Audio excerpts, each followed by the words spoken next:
Test 1, 2, 3. Test 1, 2, 3.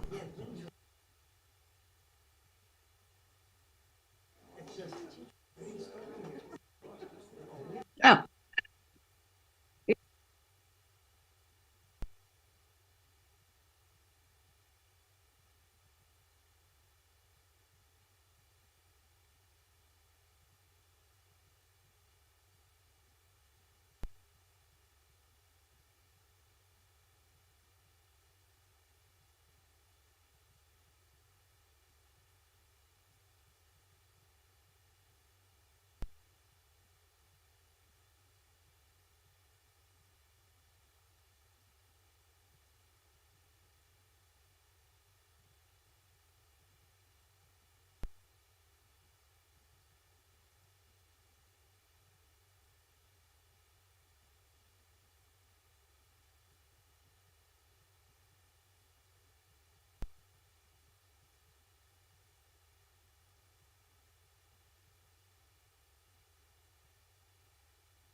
Audio test 1, 2, 3. Audio test 1, 2, 3.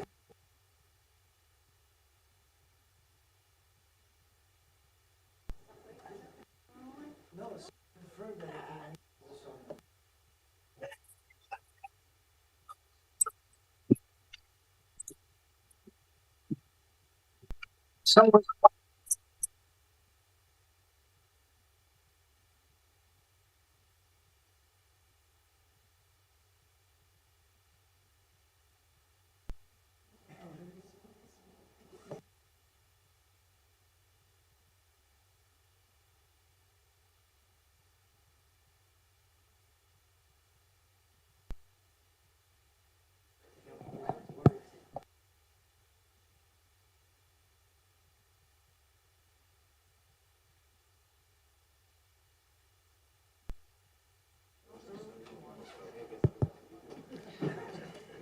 It's fine now, or is it still doing it? Audio test 1, 2, 3. Audio test 1, 2, 3.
You're good.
Just wanted to say one. Um, no, it just wanted to reiterate that it does make, I want to make three.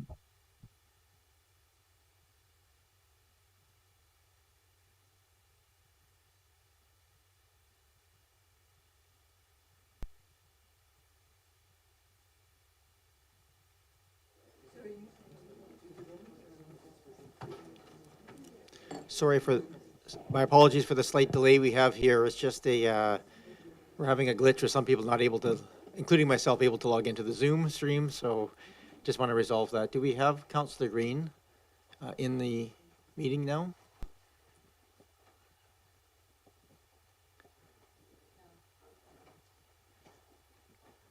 We just reach out to her to see if she's having problems, and Councillor Green is not feeling well, so she was coming in remotely.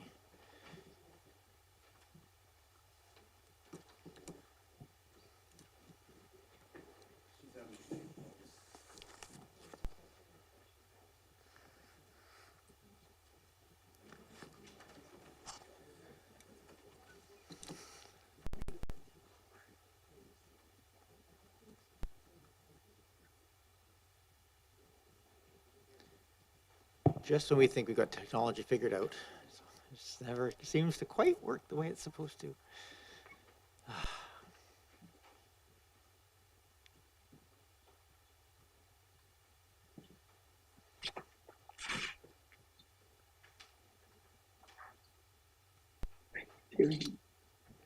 We will start if we can't resolve it. We're going to give it another few minutes here to see if we can't get her into the meeting.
Riley, I just tested the call in and it seems to work okay. So perhaps Councillor Green can call in and she can hit *9 to raise her hand and *9 to lower it again. That might be the simplest way of dealing with it in the intervening time. Oh. For those just entering our meeting, we are just delayed slightly as we're having a Zoom glitch where it won't let some people into the meeting. It seems to be mostly councillors not being allowed into the meeting.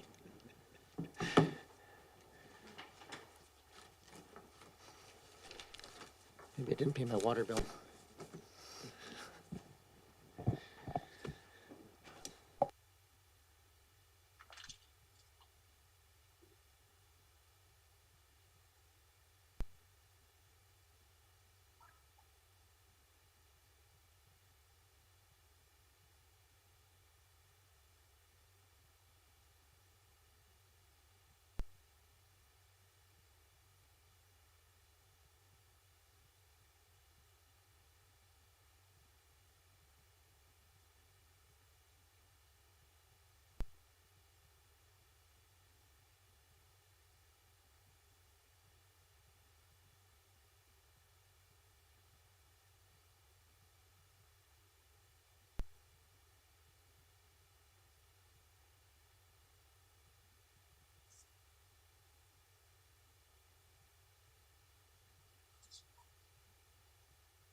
stream or here in the room, just a heads up that we are having a bit of a technical issue that prevents a couple of people from getting into the meeting electronically. And so we're just trying to resolve that to make sure that everybody who wishes to participate is able to participate. So please just give us a moment here to get started. I will say for anybody who's interested in taking part in the public participation portion of this, that will be coming up fairly quickly after we start the meeting, so don't go too far away from your phone. I always give this advice: if you're watching the YouTube live stream and you intend to speak, it's always best to call into the 1855 number that's on the agenda package and hit *9 to raise your hand, and we'll get to you when we get to the public participation period. I say that because sometimes the live stream is delayed by a minute or two, and so if you're waiting for that moment to sign in, it's always better to do it ahead of time and raise your hand. So insider knowledge there. Seeing the universal body language of furrowed brows at the back, so we're obviously not through this just yet. I think my bold position that we're going to get out of here by 6:30 is probably not going to happen.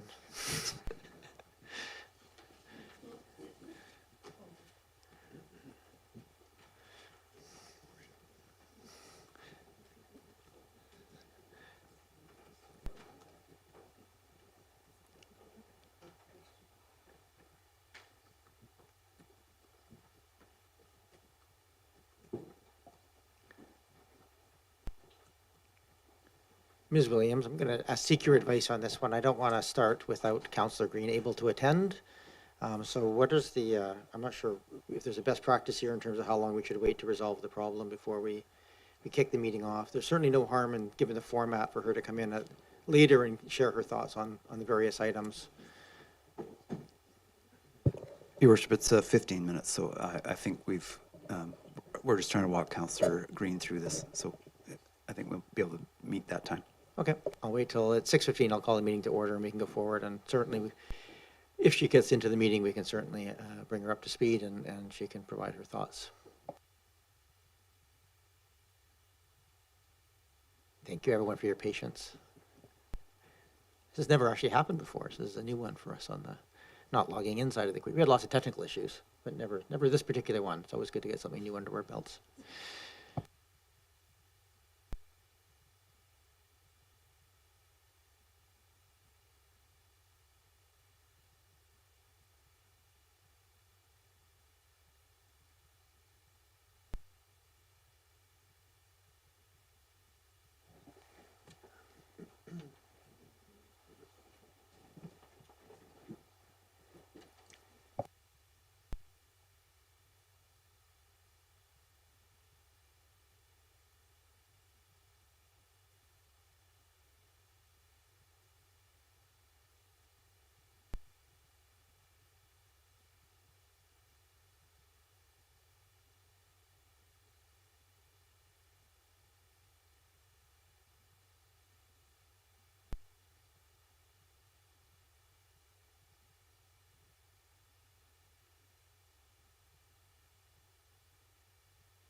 Hello again, everyone. And for those who are just coming in or joining our live stream, just be aware that we are having a bit of a technical issue getting at least one or two people on. So we're just missing Councillor Green at the moment, who is coming in remotely. We are going to call the meeting to order in about 1 minute, regardless. So, but if you're coming on and wondering why there's no sound or that we're not doing anything, that is why. We're just trying to make sure that we have all the members of council available here in the meeting. So give us another minute and we will call the meeting to order.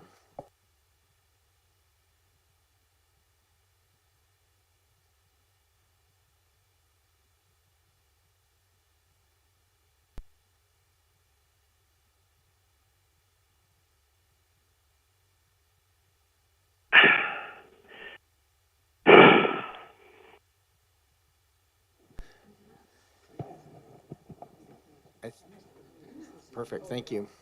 All right, everyone, I believe we have Councillor Green online now, is that correct?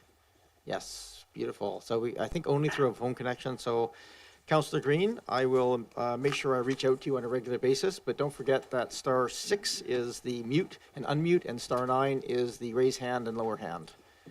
I just saw you unmute. Right, yourself. I'm so sorry. Nope, it's not your fault. It was, Yep. yeah, okay, I'm here and I'm, so I'll put it back on mute and listen and participate as I can. Thank you very much, Councillor Green. So I do call the meeting to order. Thank you. Yep. This is a special council meeting for February the 6th, 2023. We always start our meetings by acknowledging that the lands on which we gather is the traditional territories of the coast and the Straits Salish peoples. Specifically, we recognize the Lekwungen people, known today as the Songhees and the Esquimalt nations, and that their connections to these lands and to the adjoining waters continues to this day. Up first, we have approval of the agenda for the special council meeting, moved and seconded. Any discussion on the agenda? Seeing none, all those in favor? Any opposed? None opposed. We have adoption of minutes, 2 from January 23rd. Can I get a move to adopt? Moved and seconded. Are there any changes, corrections, amendments to any of those? Taking a little breather here to make sure that Councillor Green has a chance if she wishes to raise her hand by *9, if she wishes to speak. Not seeing that, I will call the question on the adoption. All those in favor? Any opposed? None opposed. That carries. Mayor's remarks will be very brief tonight. Just want to remind everybody that following this strategic planning process, we are going into budgets. Those start March 2nd. There's going to be 2, 3, I guess theoretically, potentially 4 of those, but hopefully we'll get through those. But they start on March 2nd. The upcoming process tonight, just so you all know what's coming, we're going to have a fairly brief introduction from staff. We're going to open it up for members of the public who wish to address council related to the strategic priorities, and all who wish to speak can be allowed to speak. At the end of the public input portion of it, we'll come back and then we'll go through a process of selecting, and I'll walk you through that as we go to it. But I just wanted to let you know that if you're here to speak, it is near the beginning of the meeting, so don't go too far away. And I just, thought I'd just finish a little story just because we had a lot of people coming in today for meetings, but the first one of the day was a grade 3 class that came in to learn about local governance and things. And it was just a real kind of a reminder as we went through all the things that we're responsible for of the how impactful all the things that we do is. And they're sharing all their stories of the parks and the rec center.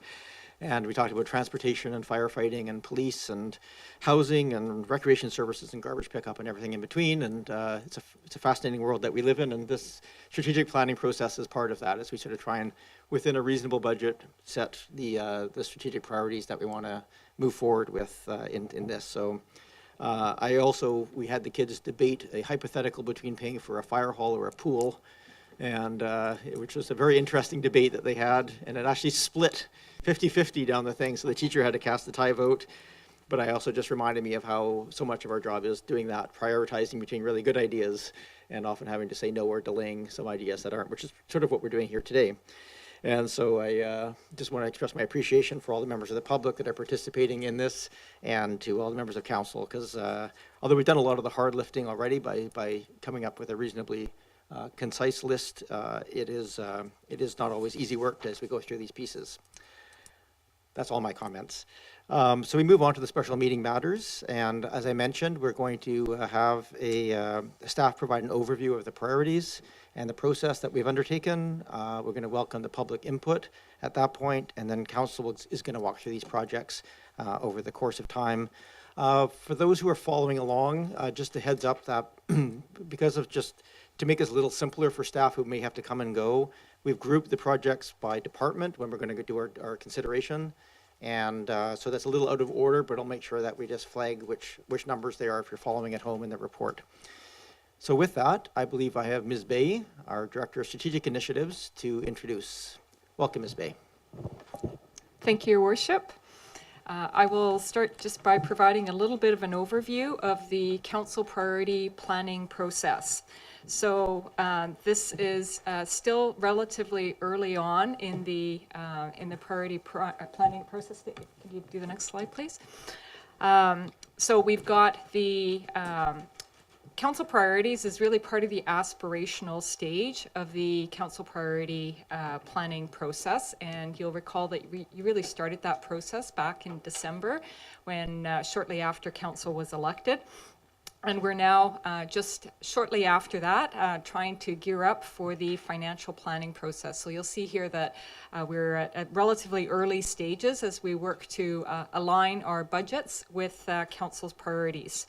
A next step in the council priority planning process is the council project sign-off.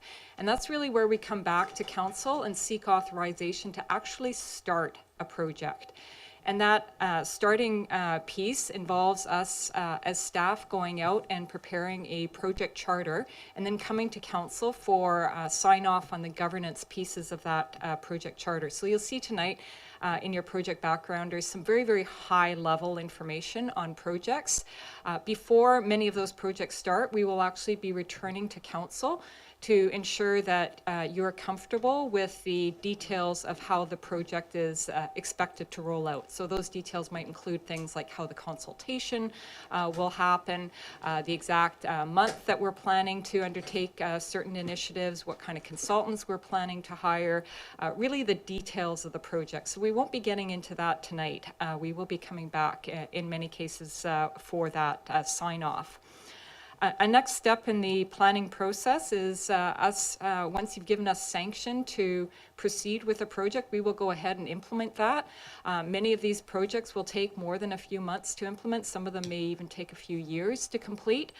So we will be coming back with progress reports every half year and indicating how we're progressing with the projects you've directed us to complete. And then finally, there's a stage of asking the public how we're doing with the projects. And that really involves asking both about the types of projects that are being completed and council's priorities, how the public views the progress on each of council's priorities, as well as asking for potentially feedback on some of the projects that are still up for consideration. And I'll get to in a few minutes what that looks like. If I could have the next slide, please. We have the council priority planning process. This is a complicated flowchart. It's basically the version I also showed council and the community back when we met in December to talk about the projects as they were initially being selected. So those first two boxes, confirm values and priority themes and asking for information on the impacts of potential projects, that's what you did back in December. So those pieces are now complete. And through that process, the values and priority themes you confirmed will now feed into the council priority plan. And what we're here to do tonight is for you to receive the impact information, which have been recorded in the form of project backgrounders, and also for you to select the projects to be included in the 5-year financial plan. And then in spring, as the mayor mentioned earlier on March 2nd, we'll be back for the first step in the approval process for the 5-year financial plan. And through that, that's step 5 on this chart, the projects that you fund will then be listed in the council priority plan for implementation. And those projects, as I mentioned on the previous slide, you'll have another chance for the more significant projects to sign off on the project approach before we actually, before you direct us to proceed to implementation. And you as council determine when the project is complete. So we'll be reporting back at regular stages through that process. For the projects you decide not to fund at this point, they don't go away if they're on the list either in project backgrounders today or in the long list that you talked about back in December. Those will also be listed in the council priority plan, and you have the opportunity to reconsider those on an annual basis. Recognizing really that this council priority planning process is not a one-time event.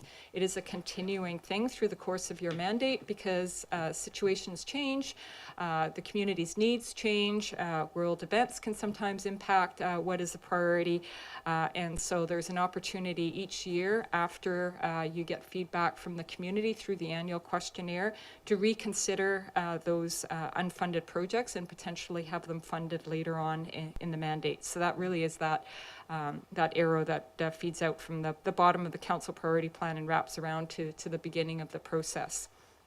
So a cyclical process that is not a one time and done, especially because this is really relatively early on in council's mandate. And so as you hear more from the community, you may have a different sense of what's important. At this point, the feedback that you got from the election is the primary form of input in terms the selection of the priorities. Obviously, have an opportunity to hear from the public tonight as well, and many people have written in, and so there's an opportunity there to do a check-in with the community. But there's a more fulsome opportunity later on as we go out and do our annual questionnaires. So if we can move to the next slide, please. This is an overview of the attachments, and some people tease me and say I have attachment issues because my reports tend to have a lot of attachments, but they're structured really in relation to the resolutions that are before you, and they're intended to be there to make it as easy as possible for you to move through the resolutions. And so each of the attachments includes a different component of information, and I thought it might be worthwhile for me just to spend a few minutes here providing a bit of an overview of what's in each of the attachments and what the decisions are before you. So the project backgrounders are all listed in attachment 1. Those are the projects for which you asked for more information when we met back in December. That's really there as background information. And at this point, I'd just like to introduce this fabulous team of colleagues I have sitting to my left, who are really the authors of those project backgrounders, as well as a number of people who are sitting in their offices right now listening and ready to jump in. So this was very much a team project, and preparing this on this relatively quick turnaround was really due to the efforts of this fabulous group of colleagues I've got. So I just wanted to take a moment to acknowledge their work. And they will, of course, also be available to answer any questions with regards to the specific backgrounders. Then moving on to attachment 2, I have a bit of a summary of the project backgrounders and a description of next steps. And hopefully that will serve as a good focal point as you go through deciding which projects to advance. That's really the decision before you tonight. Do you want to advance those projects, or are there any of them where now that you have more information on them, you think that maybe they're not the right projects to advance at this time? Maybe you want to put them on the long list for consideration later on in your mandate. Maybe the scope is a little bit broader than you had initially envisioned, and you want to put forward a different potential approach. Those are the kinds of decisions that you can come to tonight. If you do advance the projects, then they would be listed for funding in the 5-year financial plan. And then once they're funded, then we as staff go on to implement. Then in attachment 2A, we have a workforce plan specifically for the Community Building and Planning Department. And the reason we include that is that's the one department where to deliver on the project backgrounders that are before you, as well as operational needs. There is a need for additional staff positions in order to make that happen. So we provided the background information as to why that is and what that might look like in your packages, and that's really for background information. Then in attachment 3, we have project backgrounders specifically related to projects that the Heritage Commission has indicated an interest in advancing. They were interested in advancing 6 projects. 2 of them are outside the mandate of the current terms of reference of that committee. So should council wish to advance that, that would require some special resolutions that aren't part of the recommendations to advance. But if you're comfortable with advancing the 4 that are within their mandate, then that is reflected in staff's recommendations that are part of your package. So if you advance those would go to the Heritage Commission for implementation within the context of existing budgets. So the Heritage Commission has some budget funding currently available as part of operational funding, and the idea there would be to see those implemented within the context of that budget and within the context of existing staff resources. Moving on to attachment 4. That really is a list of the operational activities that are aligned with council priorities. And so I just wanted to take a moment there to emphasize that's not the full extent of what we do as an organization. That just happens to be the ones that we felt were most closely related to council's 6 defined priority theme areas. That is work that would be undergoing regardless of what council's decisions are on the priorities, unless you tell us not to advance those. So there's quite a few priorities there that may resonate with the community in terms of being important, regardless of what is advanced tonight through the council priorities. So I know we've had a couple of letters come in and saying, well, where's this project? And it may not be on the council priority list. It may be on that attachment 4 list because it's something council has already directed that we proceed with through previous council resolutions.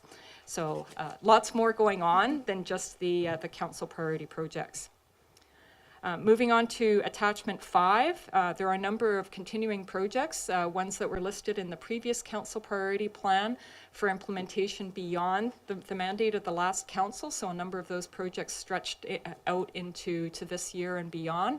And so we just want to make sure that we don't lose sight of those and those get carried over into the new council priority plan if that's council's intent. So there's a resolution to that effect that would basically see those projects that are already funded. So you will see that those don't have a green fund box next to them. It's because they're already funded in the 5-year financial plan and would be continued to be implemented unless council directs us otherwise. So if you approve the resolution, we go straight to implementation on those. Then we have, as attachment 6, a number of projects for impact analysis, and those are the ones that have come up for council since we last had this discussion with council in December. So there's 2 projects there that are listed that came up at a council meeting in January that we didn't have a chance to prepare project backgrounders for because they came late to the game. So for those, council has the opportunity to advance those by directing us to prepare impact analyses, and if council, once you receive that information, decide to fund, then we would move to implementation of those.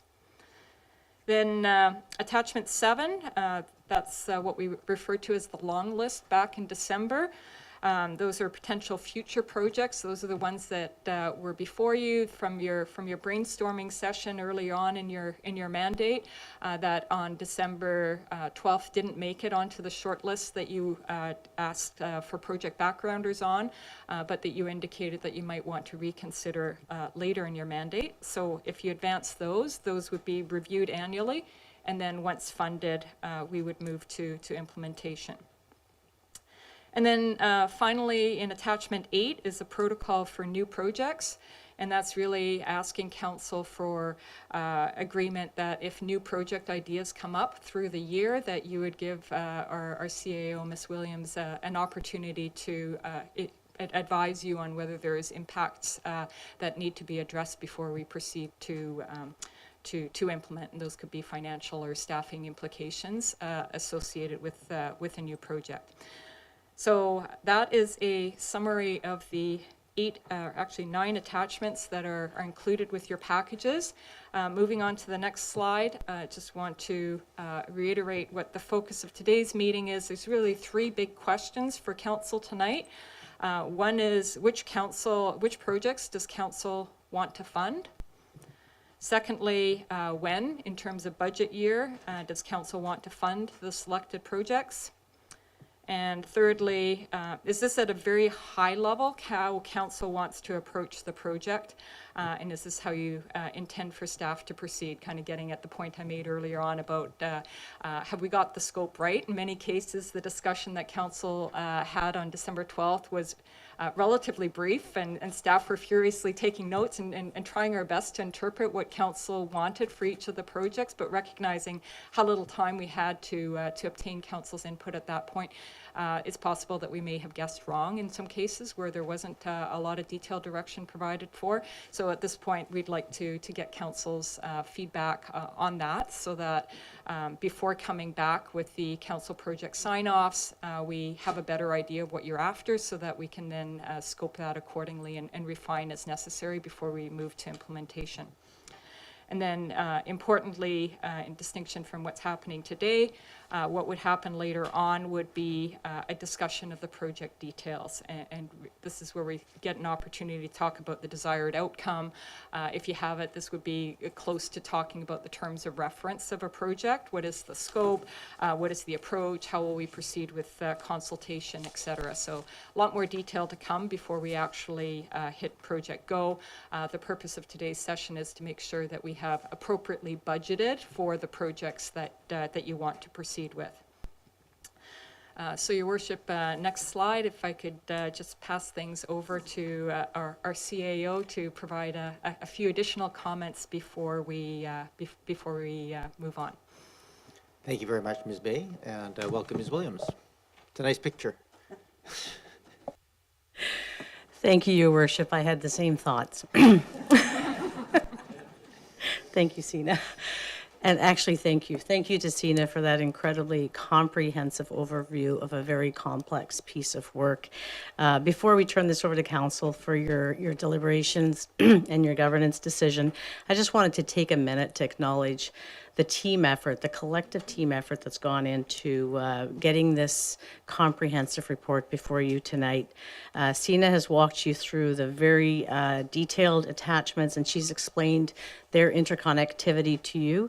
And so I'll just touch on the connectivity of the project backgrounders themselves and the team that put them together.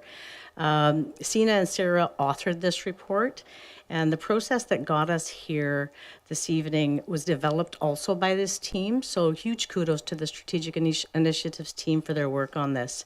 The work reflects 6 weeks of intense collaboration since just before Christmas by staff in all departments. The entire team worked incredibly hard to pull the information together, and it's really important to acknowledge that effort right across this team, many of whom are sitting here before us tonight in person, which is lovely. So the collaboration of the team is really reflected in the interconnectivity of the project backgrounders under consideration. And what you'll notice is that all project backgrounders, even though they initiate in an individual department, and the lead will be in an individual department, the operational impacts of all departments have been considered, and that was done through a tremendous amount of collaboration with the teams. Everyone took the time to review all project backgrounders and provide input into those.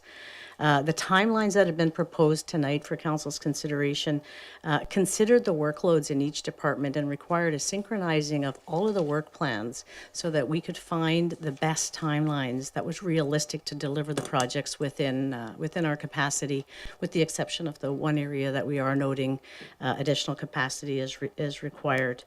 So I just want to thank Council for the heavy lifting in the shortlisting that you did to get us this list to focus on and to get us here this evening. And huge thank you to the team for the effort to put together this comprehensive piece of work for your consideration.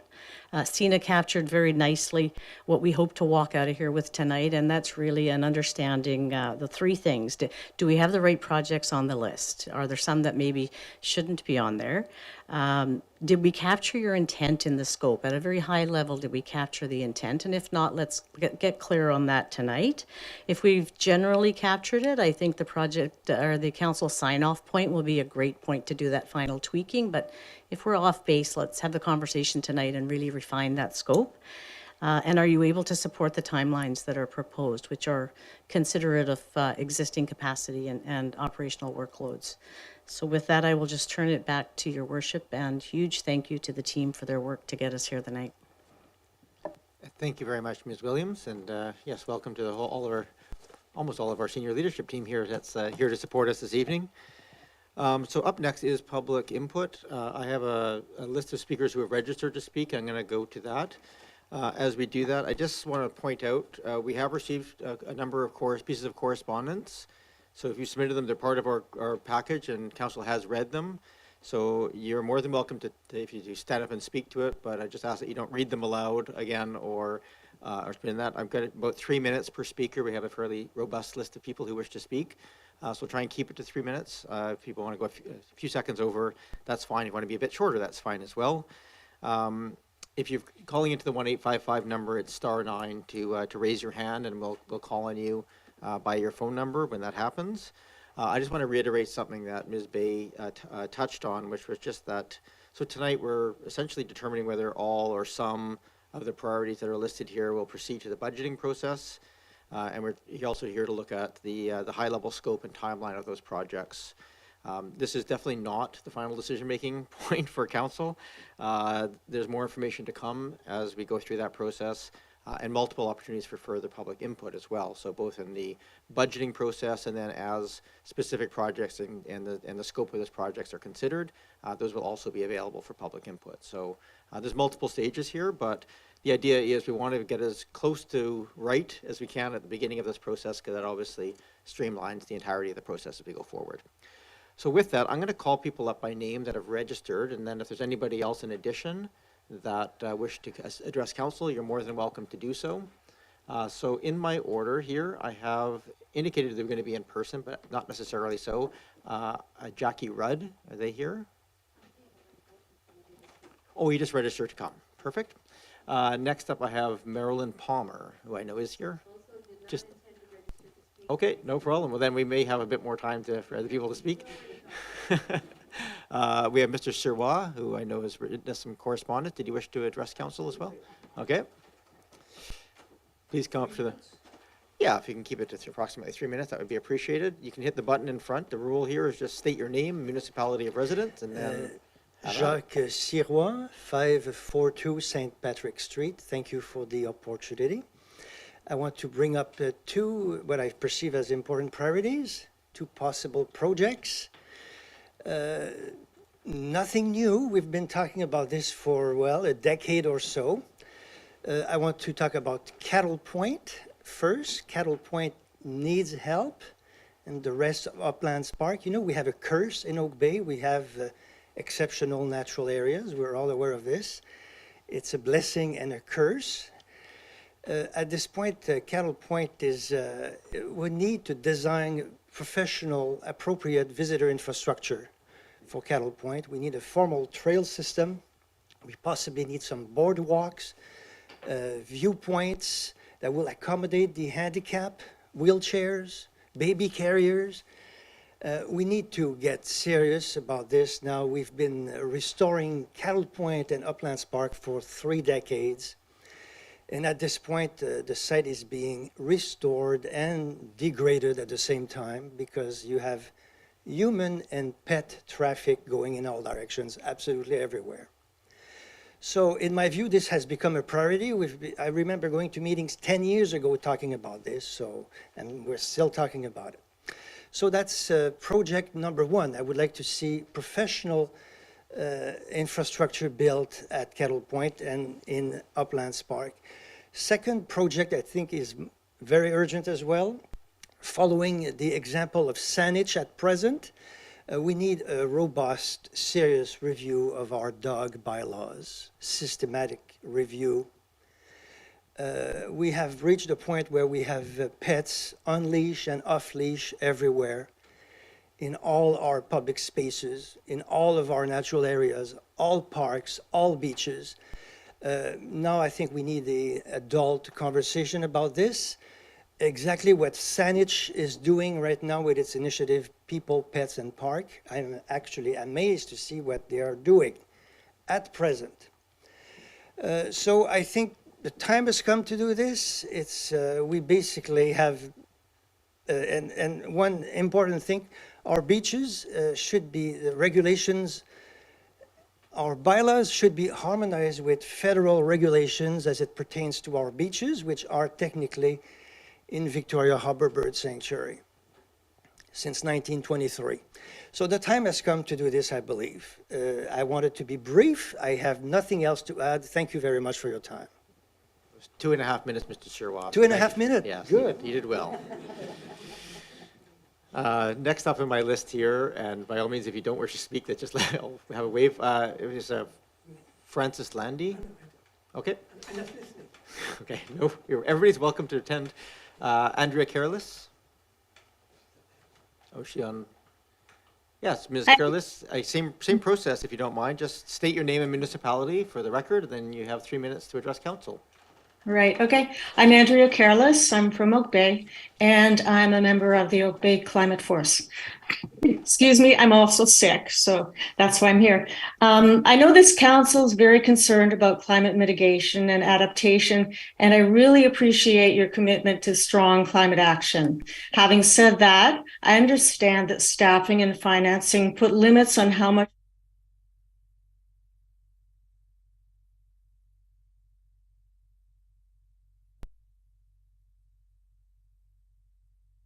in attachment 2.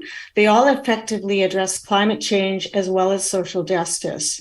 They also reflect the recommendations made by the Community Climate Action Working Group, so I'm very happy to see them there. I want to list some other initiatives in the following attachments that I think should be included in the project priorities. And I'm not sure if, I couldn't really figure out if they automatically were for attachment 5 or not. So just saying. Attachment 4, the 3-year phase out of gas-powered landscaping equipment. The last council voted unanimously, and I think very courageously, to phase out all gas-powered gardening equipment over 3 years. This is a significant project involving industry and public consultation, and even working with the BC government to gain the regulatory power to do this. But it's worth it with respect to reducing greenhouse gas emissions, improving local air quality, and reducing noise. And we're leading the way across Canada. Car sharing. I'd like to see Oak Bay update its bylaws to promote more car sharing as requested by Moto Car Share. Car sharing is one more way we can reduce greenhouse gas emissions and help families save money at the same time. Attachment 5, incentives for greenhouse gas and energy reduction in buildings. So this is hire a consultant to develop policy framework, program, and implementation plan for GHG and energy reduction incentives. This initiative ties in with the Community Climate Action Working Group's recommendation, which Council adopted, to develop programs to accelerate GHG and energy reductions for buildings. As we all know, buildings are a huge source of greenhouse gas emissions. I think most people want to reduce emissions, but it's really expensive, so incentives would be very helpful. Also, the province will soon be introducing carbon pollution standards that are mandatory in a couple of months, so the timing for incentives seem to be right on to me. Attachment 6. I also hope the vision for the Balcurret B Street restoration will become a priority. I know it's not being considered tonight because its backgrounder hasn't been completed, but I would think that this could receive major funding from other jurisdictions, and it's really crucial. And finally, I'm not sure if this last comment is pertinent to this meeting about project priorities, but I think it's time we did a greenhouse gas inventory. And I'd also like to see a report out on how well we're meeting our emission targets. Thank you. Thank you very much, Ms. Careless. Just a little over 3 minutes, so we've offset nicely here between the two. I have next Dylan Kelk. Actually, Dylan has signed off because he realized he wrote in the very same thing he was going to say. Okay, perfect. Thank you for that. I have both Jamie and Jason Sikora listed on my speaking list. I'm not sure if they both wish to speak or if they're just here. I see a Jason Sikora on the Zoom call, so perhaps if you wish to unmute yourself and bring up your video, you can address council.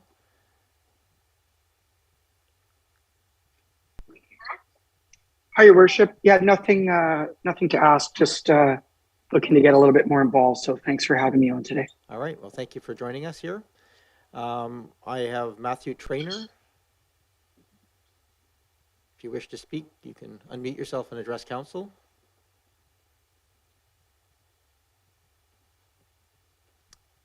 Don't. By all means. Is Matthew Trainer there?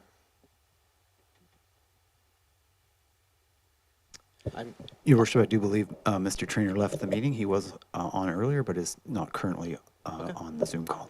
We'll make an effort if he comes back on to allow him to speak. Pamela Woodland.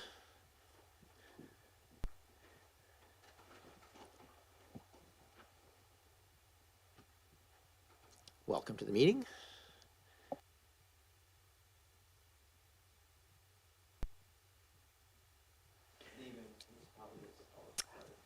Pamela Woodland, where do I live? 1418 Newport Avenue, Oak Bay.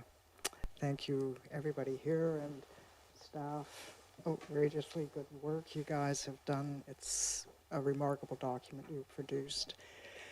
I'm not here to speak to anything specific. Unless they disavow me, I'm with the Oak Bay Climate Force, and my heart is also with the Boca Creek gang. And what I'm speaking to is the criteria as it's embedded in the context of the climate emergency, which was declared a pandemic ago, and how in the intervening time, it hasn't improved. Things are getting worse. And speaking to that context, it's happening in Oak Bay because it's happening globally. Everything is interconnected. We live in the web of life. Everything impacts everything else. And so I'm thinking of the priorities in terms of that context of how everything in there is also interconnected and related to everything else. So when the council is tasked with having to decide on those priorities, my invitation is to keep in mind that we are in a state of, we're in a dire state. And I'm thinking of those grade 3s. And what world are we building for the grade 3s? Do the grade 3s want a parking lot, or do they want a restored habitat for the watershed that passes through Oak Bay? Do they want clean water? Do they want clean air? Where are they standing with in terms of active transportation, etc.? I'd really just like to have those grade 3s in the room when decisions are being made. And I am not going to overstay my welcome. I think you kind of get my point of, I appreciate the seriousness of the decisions that you guys have to make, and I appreciate all the work that you're doing to address those. Thank you. Oh, double plus, bonus, Jacques Sereau, terrific ideas that he has that address those grade 3s and what they want to see when they go to Cattle Point and to Uplands Park. Likewise, the thorny issue of the dogs. Thank you. Thank you. In addition to the pool and the fire hall, of course, that we spoke about. I have next in the list, and I'm not sure if they wish to speak or just be here, Josh Dupuis. You can just state your name and municipality. You don't have to give your address, just the municipality is fine. And I gotta hit you have 3 minutes. Go do ahead. I gotta hit the button? No, you're fine. Oh, okay. Dear councilors, your worship, about a year ago I started a company called Wildwood Saunas, and we have a mobile sauna business. We drop the saunas off at people's houses, and they can rent them for 3 days at a time. But we've also been doing saunas on the beach, so for a lot of cold dippers in Cold Bay, in Oak Bay, and in Salish, and pretty much all the municipalities around. We've been trying to just figure out a way to operate, to find a way to get a permit to do that. basically at Willows Beach. We've been going there about 11 months. We went there, and then they said that we couldn't go anymore because there's no permit that's allowed, like for food trucks and stuff like that, which I understand. You know, we don't want a bunch of food trucks on the beach and stuff like that, but we offer a healthy service to a lot of people that like to do, you know, bring community together by jumping in the water and stuff like that. I have a petition going with 470 signatures on it. That's people that would like to see this happen. And also, I'd like to read an email from someone, or one of our clients. Sorry, I don't speak in public very often. As cold water swimmers who go into the ocean daily, we can both speak to the benefits of cold water immersion, such as increased fitness, reducing pain and inflammation, improving blood pressure, cholesterol levels, boosting immune system. The combination of cold water immersion with the sauna therapy offers further benefits to human health.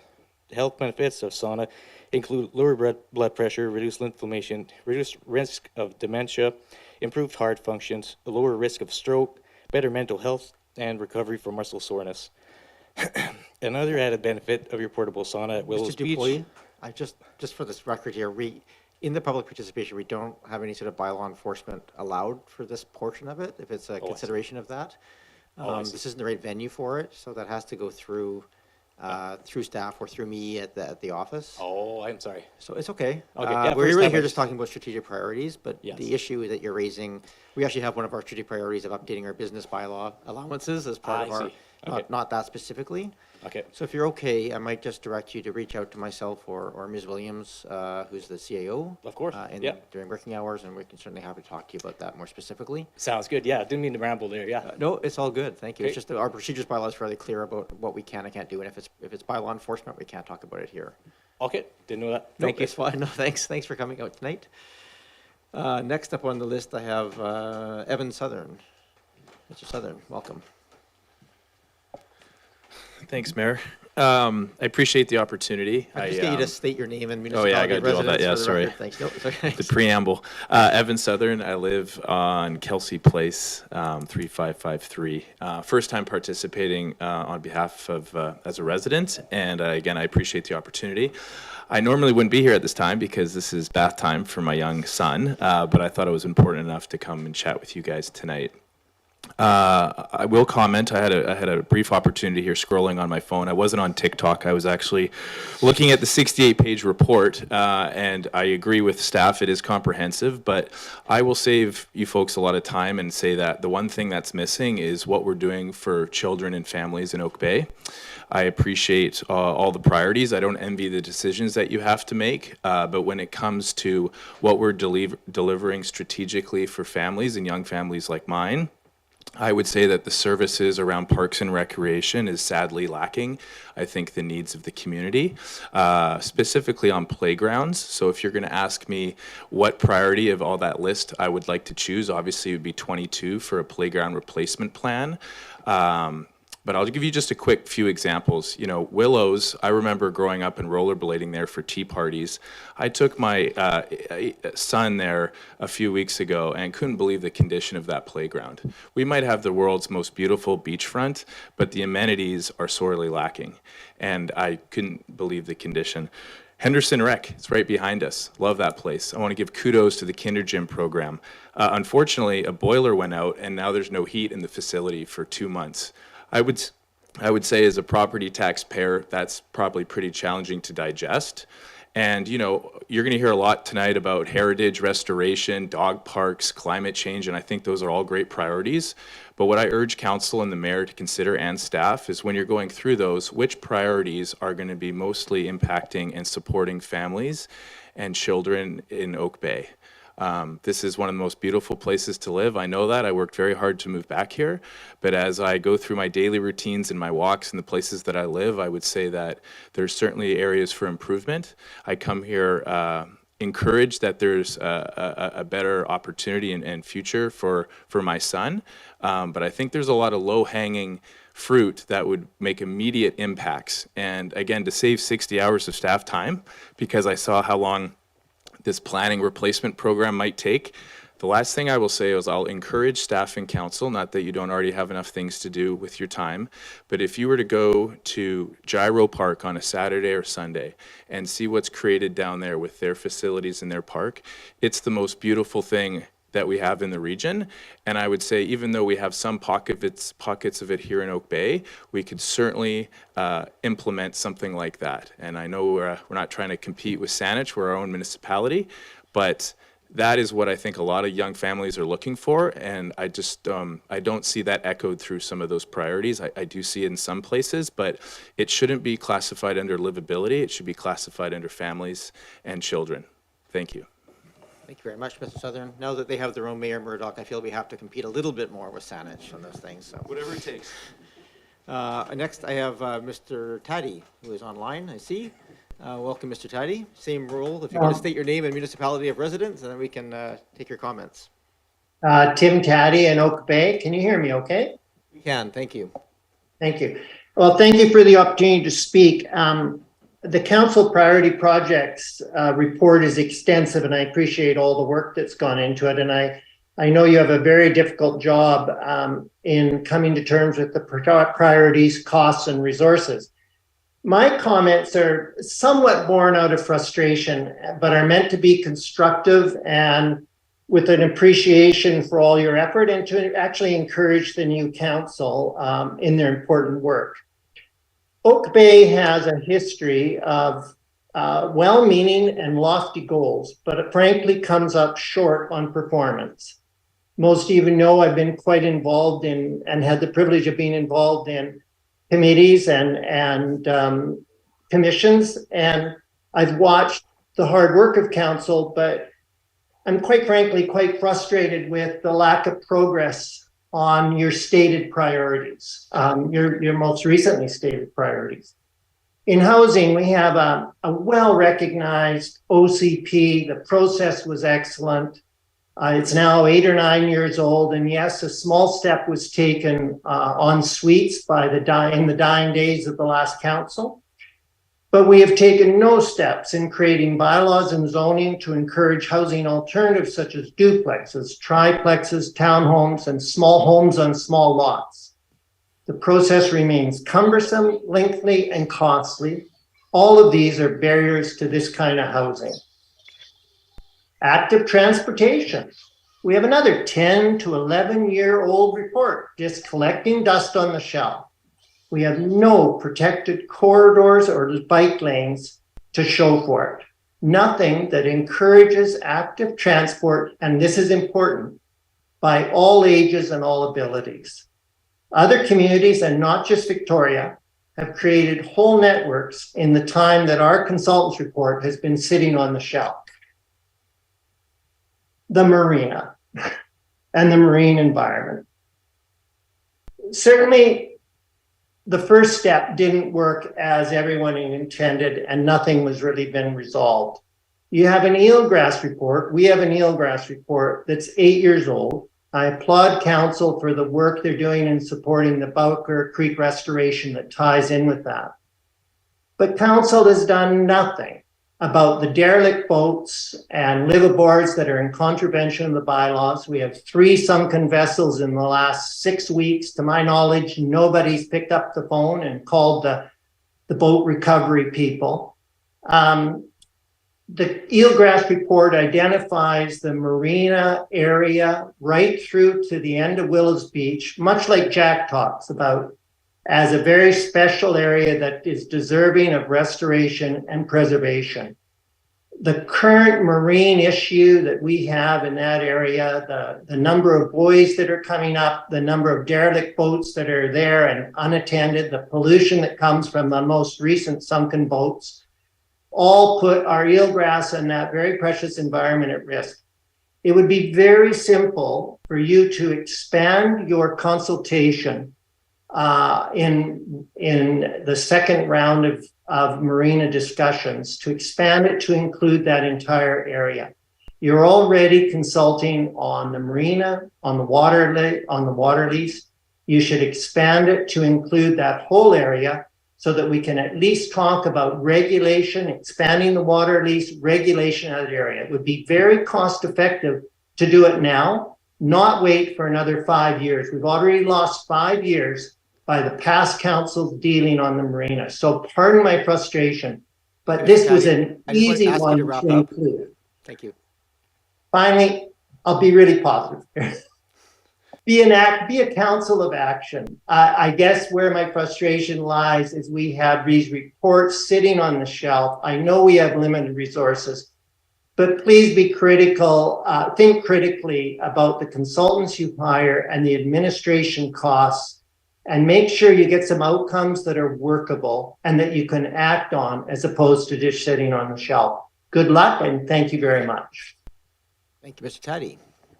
That completes our list of scheduled speakers that register to speak, but it does not prevent others from raising their hands and speaking to us before we get on to the actual consideration of the priorities in front of us. Is there anybody else who wishes to address council, either in the room, you just raise your hand, or you can, if you're online, you can raise your hand. I saw a thumbs up from Ian Graham. So I think that's intended to be a hands up. So if you wish to unmute yourself, you're more than welcome to, if you just state your name for the record and your municipality of residence, you have up to 3 minutes to address council.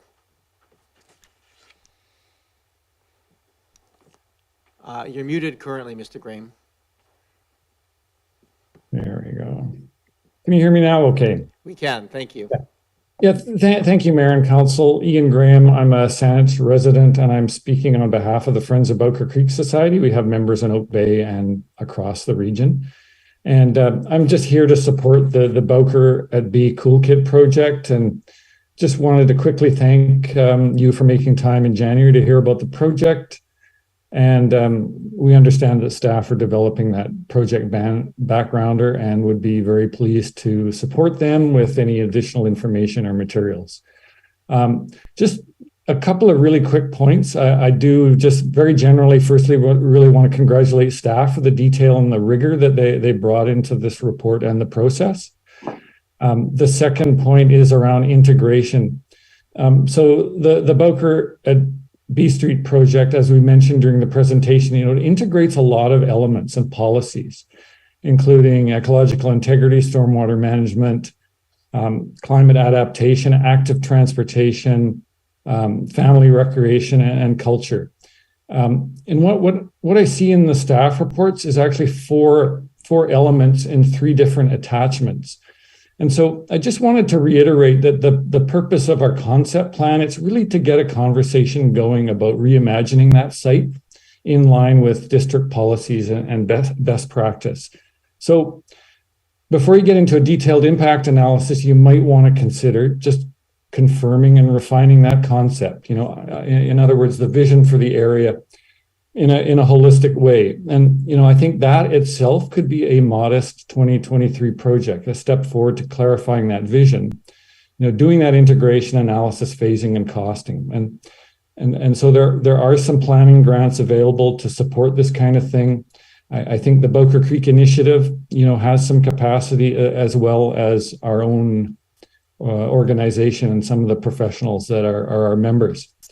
Last point I wanted to make was just on Saturday, many of our volunteers released about 36,000 chum salmon eggs into the lower reaches of Boker Creek. We had a pretty good success rate last year, and we're hoping even better success this year. It's a fantastic community building project, and what we do to improve upstream habitat and downstream habitat, as mentioned by Mr. Taddy, ultimately affects the success of the salmon and that forward-looking community spirit that we're all trying to engender. So thanks again for the opportunity. Thank you very much, Mr. Graham. And thank you for the work on that restoration and bringing the salmon back. That's an amazing project. Is there anybody else who wishes to address council at this time? Again, if you wish to, if you're, I don't think there's any other call-ins, so if you're on Zoom, you can hit the reactions tab and then raise hand, and that gives you access to flag. If you can't get to that, you can always just open up your video and so I'll see you and you can wave. I'll let you in. I'll call a second time there if anybody else wishes to talk to council. All right, for last chance, I'm just going to give for members of the public who wish to address council. Looking in the room here as well, if anybody, hands are going down very quickly. That's interesting. All right, no, I don't see anybody else who wants to address council. So thank you very much to everybody who spoke. Very much appreciate the feedback that provides.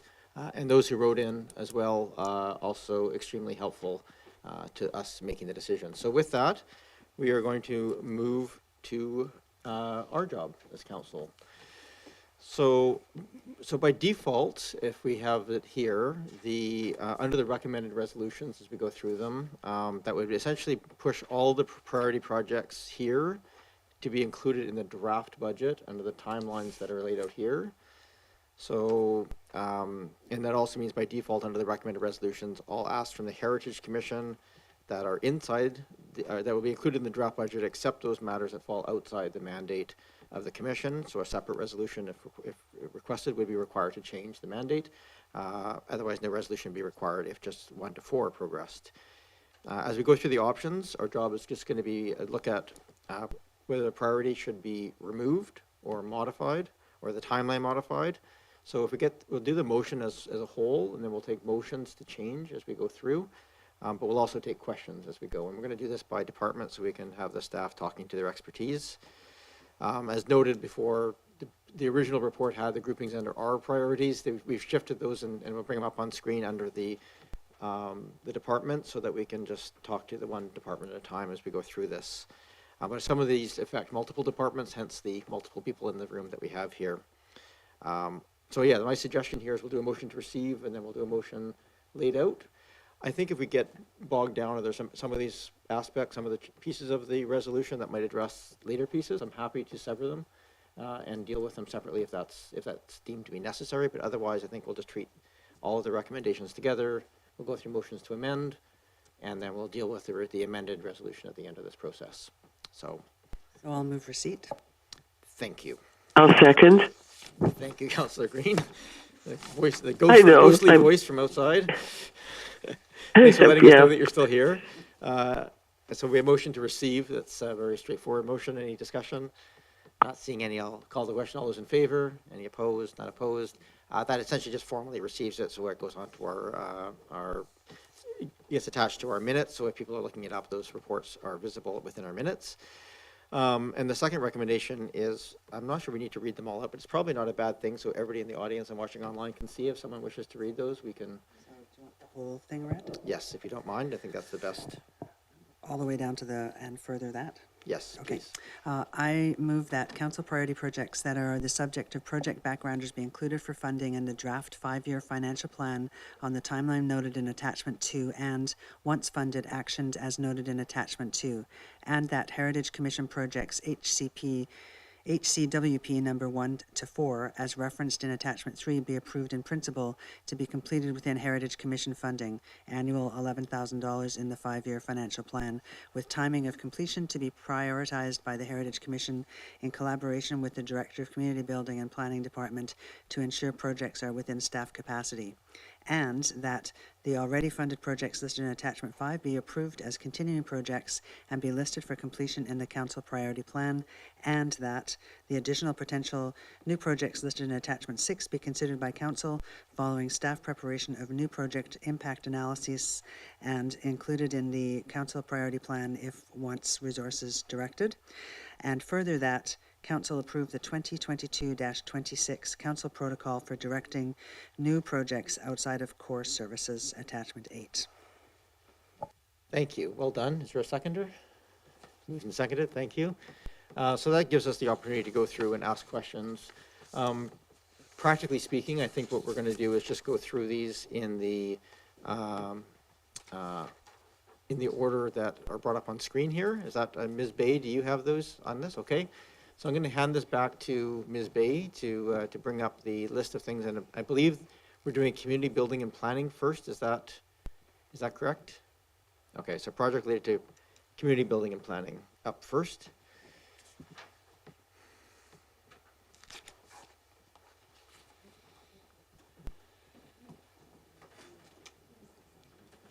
Oh, it's hard to see.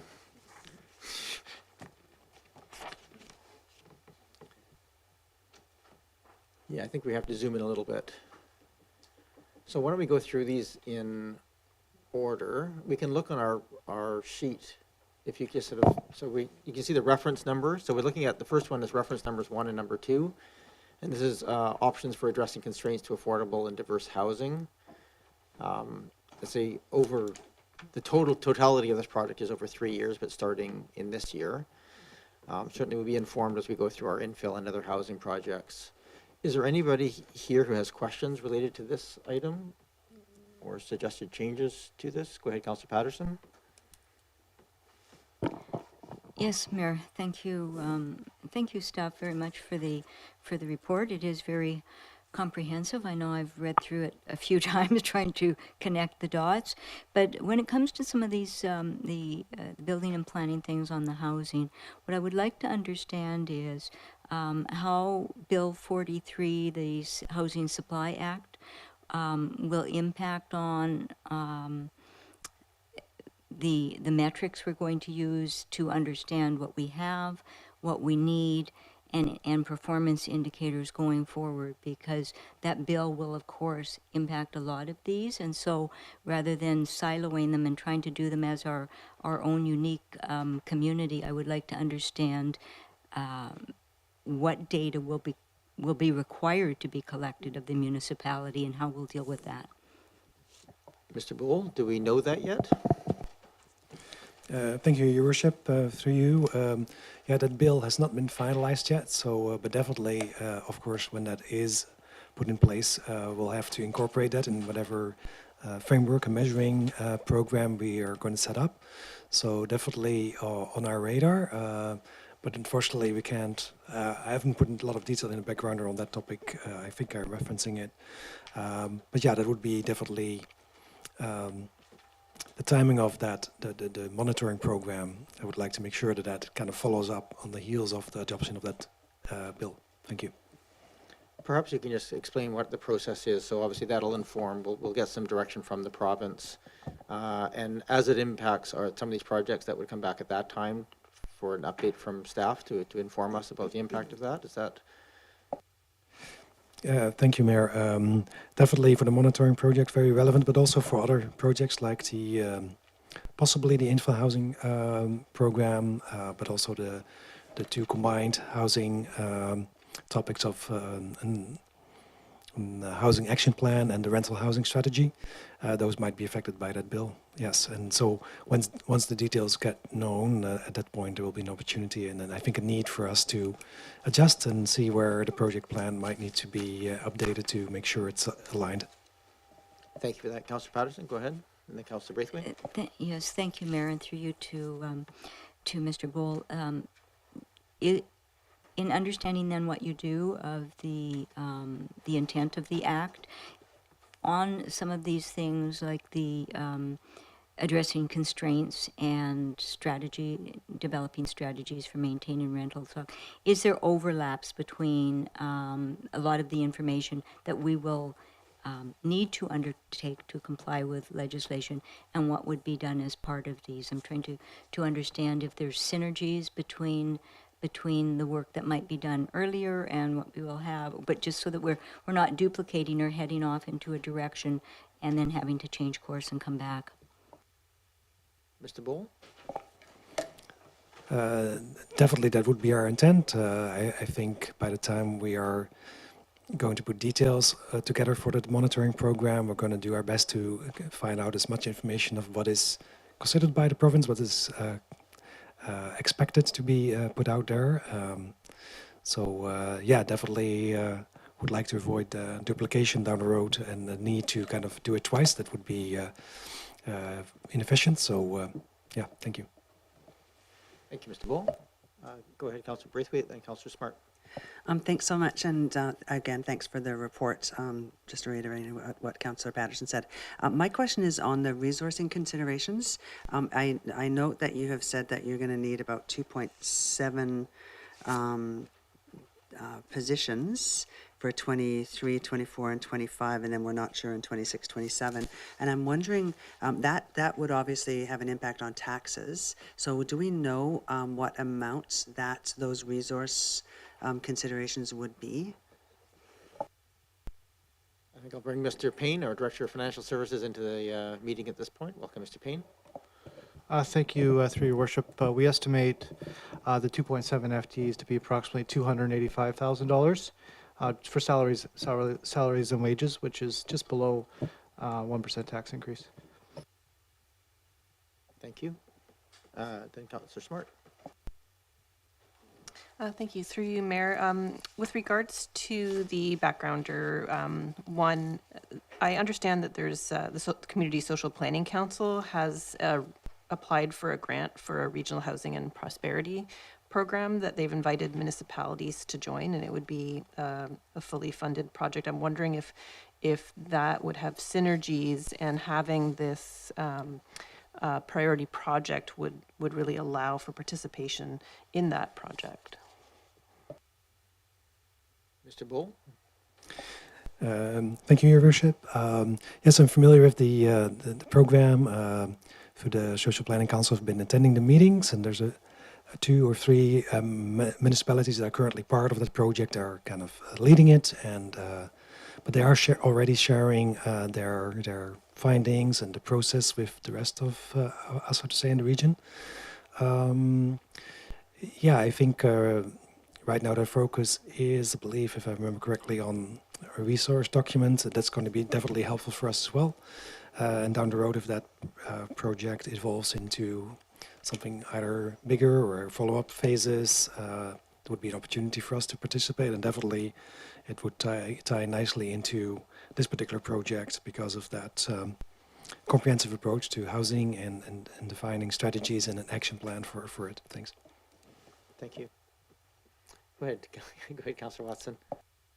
Yeah, thank you, Mayor. Just following up on that through to staff, and maybe it's just a comment about 1 and 2. I felt that it was a query about scope on this. I wondered, particularly given the work that is being already done by others and a lot of information out there, whether this project really needed to include item number 1. I think that we already, even in our daily lives, know enough about the answers to those questions, and wondered if doing 1, particularly in 2023, just actually diverts from the more important work of getting the infill housing strategy done and delivered. And I would like to suggest that we actually reduce the scope on this backgrounder by taking that item out. So I'm not quite sure, Mayor, how I would advance that idea, but I do want to put it on the floor for consideration. So the process would just be that we make a motion, and I think consider whether or not you want to maybe have it start at a later year, or if you want to take it off the map entirely. If you think it's more appropriately thing, I think if you wish to make a motion to do one of those 2 things, we sort of have 1 and 2 put together. So if you could be sort of specific about what portion of it you would like to move to a later date, or to just sit in limbo for another bit of time, I'll leave it to you. Don't worry too much about getting the exact wording right. I think we can help you with the wording. You can just share with us your intent. Thank you. So what I would like to propose is that it's called backgrounder number 1 and number 2, and it has 3 items in it as part of the project. And it is item number 1 in that combined backgrounder that I would like to suggest be removed entirely, so that the work on the balance not begin until 2024. Because I think we have enough housing work, housing policy and housing implementation work on our plate for this year. And if we want to do it justice and do a good job, we should not be diverted by this particular exercise, which I don't think will actually add much value to our existing understanding of what's constraining affordable housing. So that's my proposal, that we actually remove it from the project scope for all time, not just for a while. Thank you, Councillor Watson. So just the motion would be to modify this. I'll let the staff help with wording, but to modify to strike the first part of the 3 parts of the backgrounder. And the project would otherwise stay the same on this priorities list. Okay? Is there a seconder for that? Seconded, thank you. I'll second that for discussion. Sure, thank you. We have a mover and a seconder, so we are in council, but I'm going to just treat this as a little bit less formal than we normally do. So I think you've already made a fair case for what you're arguing here. So for discussion, anybody wish to jump in as the seconder wish to speak to it? Go ahead, Councillor Patterson. Yes, thank you, Mayor, and I support Councillor Watson's recommendation for the reasons that she has stated, but also there are a number of professional associations at this point in time who are doing workshop sessions. I know other members of our council have attended, along with myself, and so they're doing a very good job. Some of it's perhaps self-interest, but a good job at representing what the challenges are, and it is a bit of work to jump in on those sessions and do some learning, but there's some very good information that is available.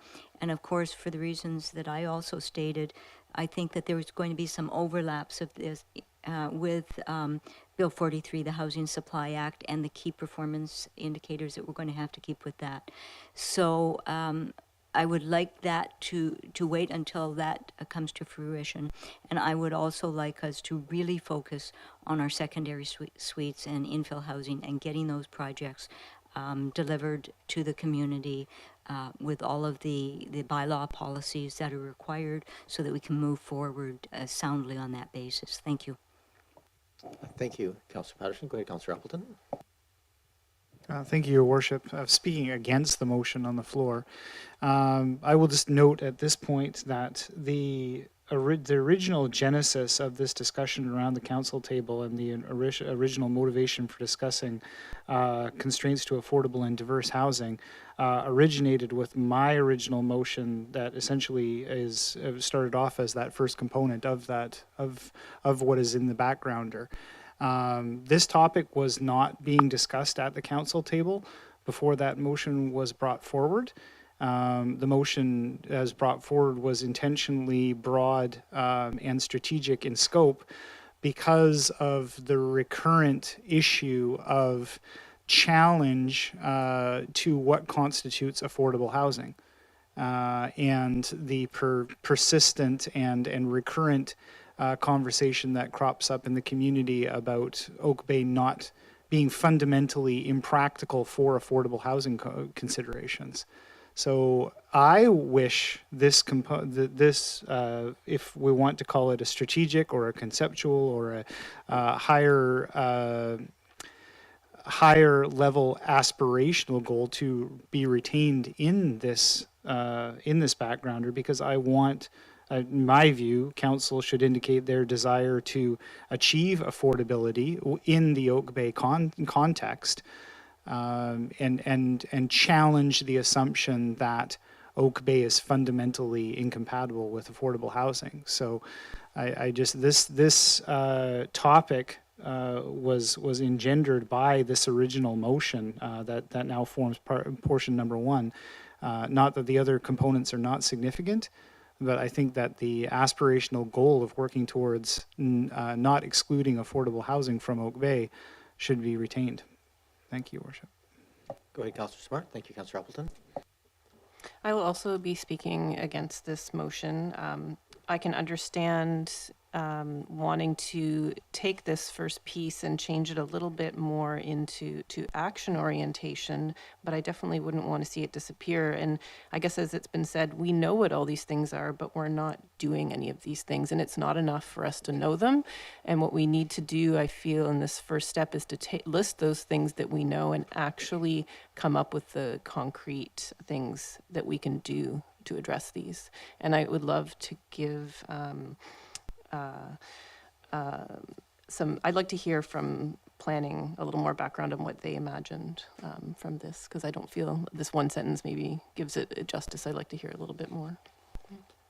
Sure. I'm happy to put Mr. Bull on the spot and maybe perhaps share your understanding of what this would, you're looking at it in a 1-year time frame, and it talks about understanding constraints, but also potential tools that we can use to address affordable housing. So perhaps you could just give an overview of what you see in that process, Mr. Bull. Thank you, Mayor. Yes, first want to say that there are indeed general resources, of course, and there's a general understanding of what issues are around affordable housing. This particular part does follow up on the motion that Councillor Appleton was referring to. And I do think the value of that particular analysis is to have a better understanding and an appreciation, both by staff, council, and the community for that matter, about what are those financial workings specifically in Oak Bay. There are definitely tools that can be used, and knowing a little bit more about how real estate and development work in Oak Bay in relation to our, for example, our OCP designations, our heights, our zoning bylaw regulation, is helpful to then zoom in on what are things we can change and update, and some of those barriers could be removed even on the basis of the results of this particular study. So at the end of the study, Councillor Smart was referring to actions. I think that right now that is not quite worded very clearly in the backgrounder. It could be updated that way. Right now, it ends with identification of the tools available to the district to address these constraints. Sorry. But it could be adapted or tweaked to make sure that maybe it results in an initial set of actions that could be taken. So that's maybe a suggestion if there's a desire from council to further update or review that particular backgrounder. Thank you. I think we're going to deal with the motion that's here on this one. I think it gets to the heart of that particular question, and I think the sort of little small nuances will come back in the detailed pieces. So I don't want to get into wordsmithing too much at this table here. So right now we have a motion to remove that item number 1 of that 3-part list. Any other discussion on that? I'll speak to it, Kevin, if I may. Please do go ahead, Councillor Green. Thank you. I will support the motion. I was reminded by Mr. Taddy, who spoke earlier at the public participation period, that we have raised a lot of expectations over the years on a number of projects, and he was quite critical, mind you, but rightly so, I think, in some instances. But I guess my concern is that we are really needing to, I think, gather our energy around and our focus around implementation around the housing file. So I will support the motion, and I appreciate the comments of everyone at the table, but I am concerned. I guess I don't want to see us stray from the very rigorous agenda that we've established here. Thank you. Thank you, Councillor Green. This is exactly, I mean, we can't afford to do this much discussion on every single line item of every single piece, but the housing portion is an important one. And I think I'll say a few words here. I think the arguments that have been made here have sort of been very reasonable and rational on both sides of the equation. I didn't see a problem with this when I read through it. I really appreciated, Councillor Watson, your comments and the comments of people supporting removing it. I think those make a very strong case for saying that, you know, if it's not directly related to creating housing, perhaps we need to lean down. The second half of that, however, of course, is do we really understand how, as we're making those changes in housing, how do we possibly fit in some affordable housing, and what tools are available to us to accomplish that, if that's a goal. Based on that fine line, I'm prepared to leave it in, I think, at this point. It's a narrow one. I think both arguments are pretty compelling.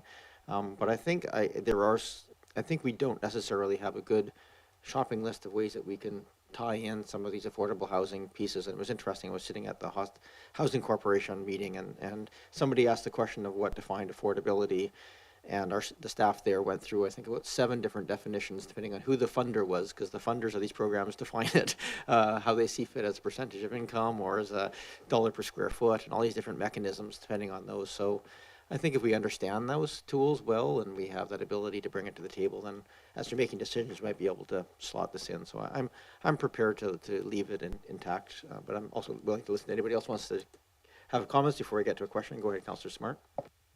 I just also wanted to add that I just, as excited as I am about the infill housing, I do see it as one of the most important things we're going to be dealing with right away. I don't think infill housing alone is going to solve our housing supply or our affordable housing issues. And I think that this is an amazing project that could really prep us for the urban village plans that we're going to be doing the following year. And yeah, I see it as a really important piece. Thank you very much. I would just also point out, while I support having us in there, I think it is worth noting, as been made by other comments, affordable housing in Oak Bay is very difficult. It's difficult anywhere right now. I think by most measures of affordability, even with free land and subsidized building, it's actually hard to meet most of the affordability thresholds that are set by most of the funders these days. So it's quite a remarkable situation that we're in with the cost of building right now. So the motion on the floor is to remove that one item. I think we talked about it, but take any other questions or comments before we go. Go ahead, Councillor Watson. Yes, just to maybe close out, thank you, Mayor, on what I said before. I think that maybe, following up on what you've said about affordability, I think that's really the issue. The issue, I think, for Oak Bay is more about just advancing supply in our community. We are not going to be able to address affordability by anybody's definition, but we can address supply. And if we divert our attention to affordability, which would only accrue to maybe one or two small projects over the next 10 years, given the amount of subsidy that would be required to achieve that, I think that's misdirecting our attention and energy. And I speak as somebody who's come from a long profession in social housing, but that's what I see. So I don't think that this is meaningful work for us to do when we could be putting our energy into advancing more supply, and that's through our zoning tools and our zoning bylaw and our village plans. Thank you. Thank you. Go ahead, Councillor Smart. I just wanted to clarify my understanding of affordable housing with regards to this project boundary, and it's affordable housing at all levels. So it's affordable housing for every single demographic in Oak Bay, being able to afford the kind of place they want to live in at 30% of their income. I didn't see this motion as being about low income housing. I saw it as about being affordable housing for everybody. Councillor Patterson?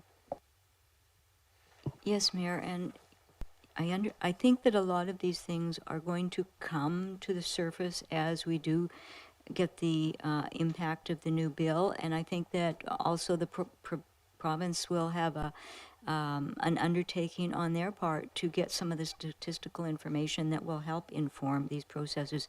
But when I look at 880 hours requirement for this, that's on the background sheet, for this, and for the Building and Planning Department, which is already, we know from this report, at capacity.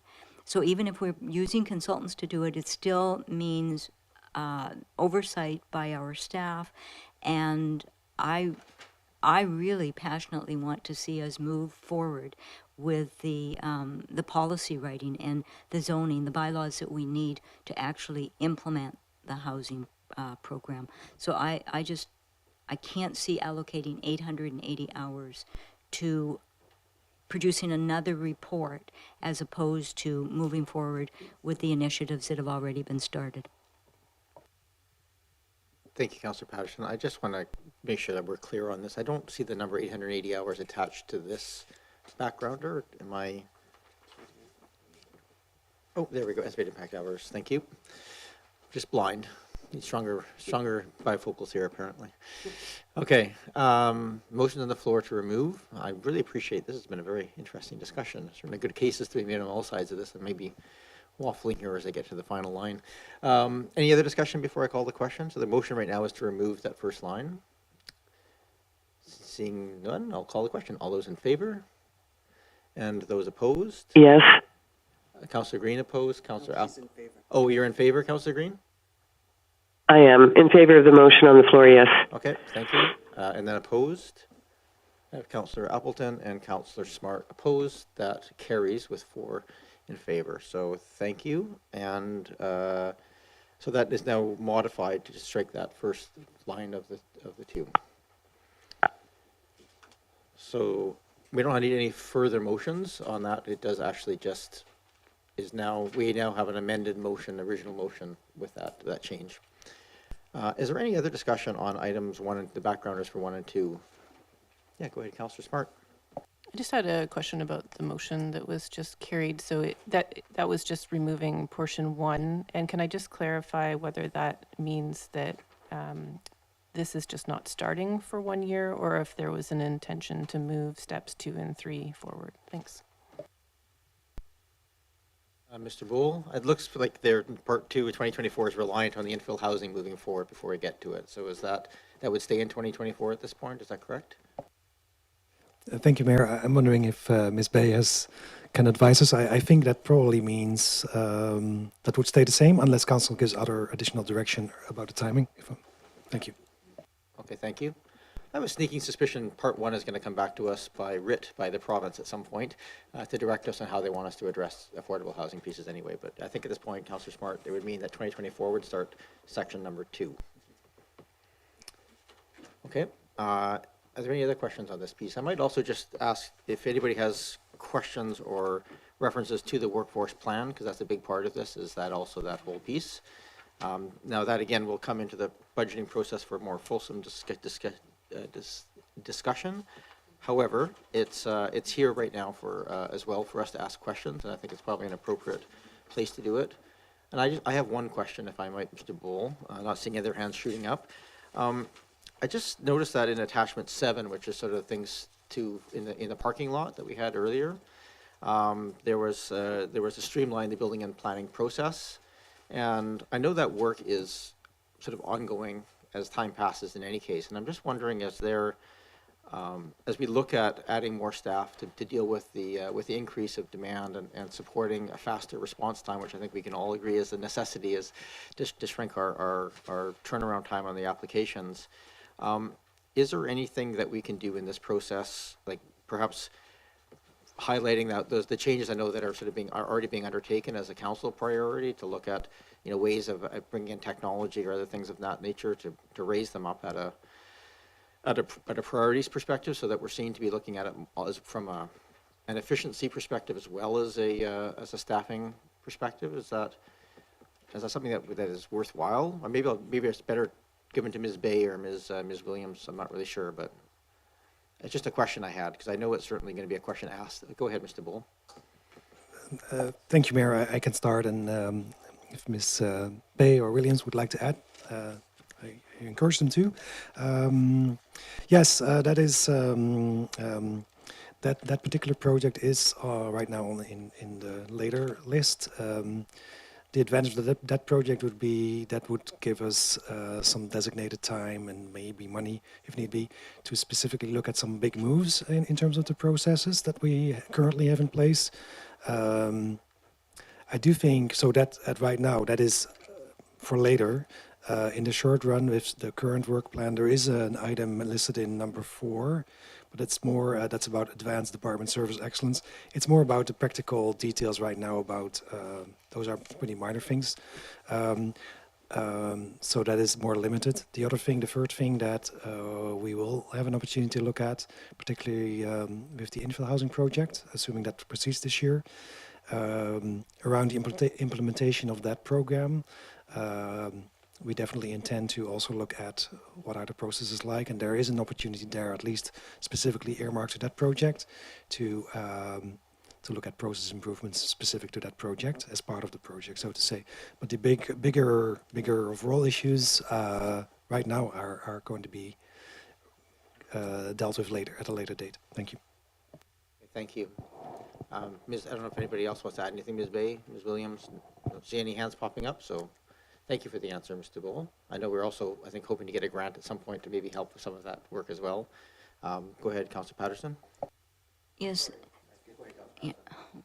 Sorry, Councillor Braithwaite.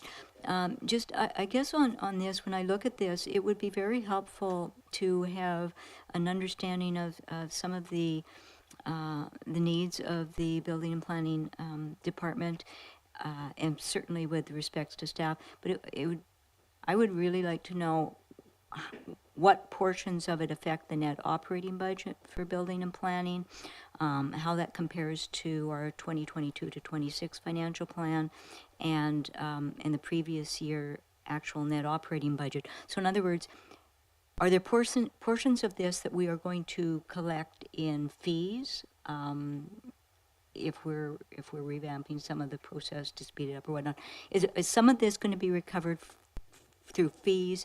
And if so, kind of, is a breakdown proportionately so that we understand what comes back to all residents in the community as taxes versus what will be actually charged to the users who will benefit from these programs?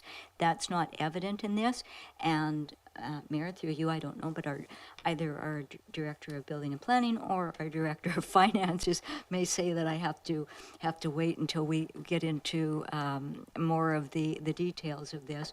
But it would be really helpful to know if we understood kind of proportionately where we stand on that. Sure. Thanks, Councillor Patterson. I'm not sure if you're ready to answer that question now, but certainly as part of the budgeting process, I think it'd be helpful to understand what the recovery rate is, building and planning both currently and as part of these changes.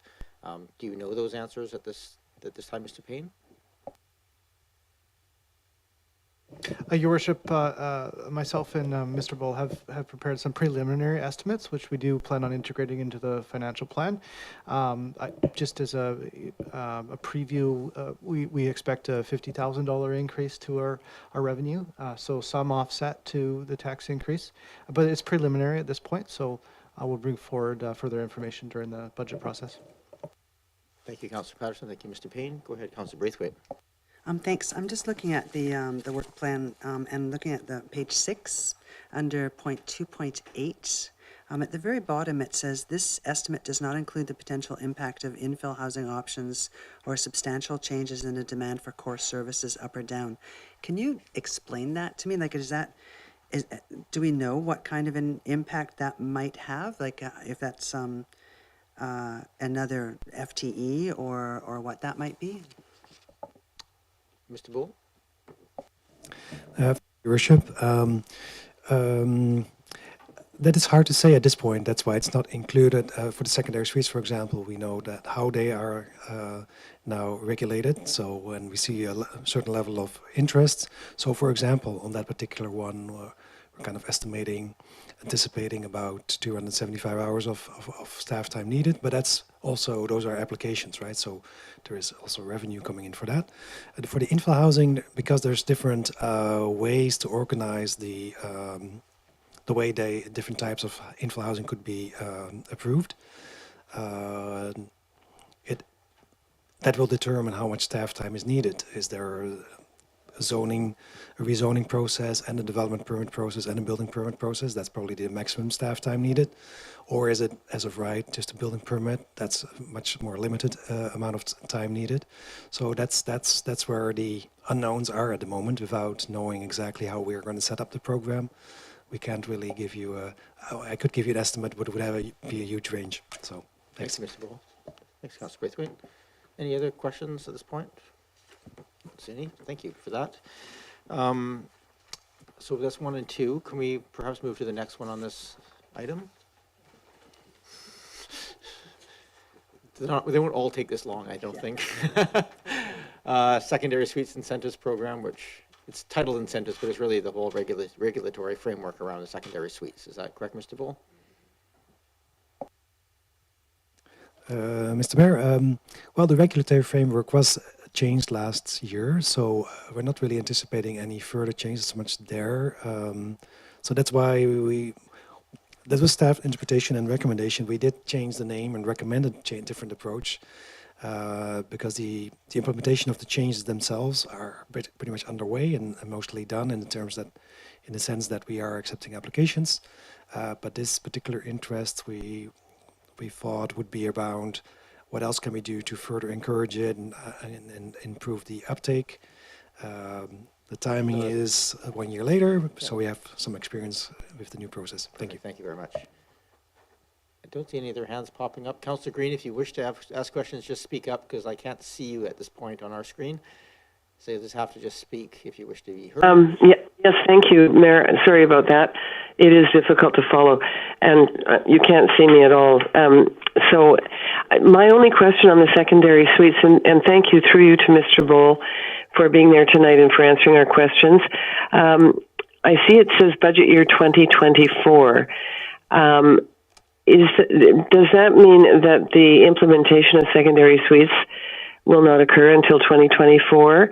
That's my first question. And then the second one was just a question on the part of the, under the project backgrounder on the part related to evaluating parking impacts of the bylaw changes in relation to suites.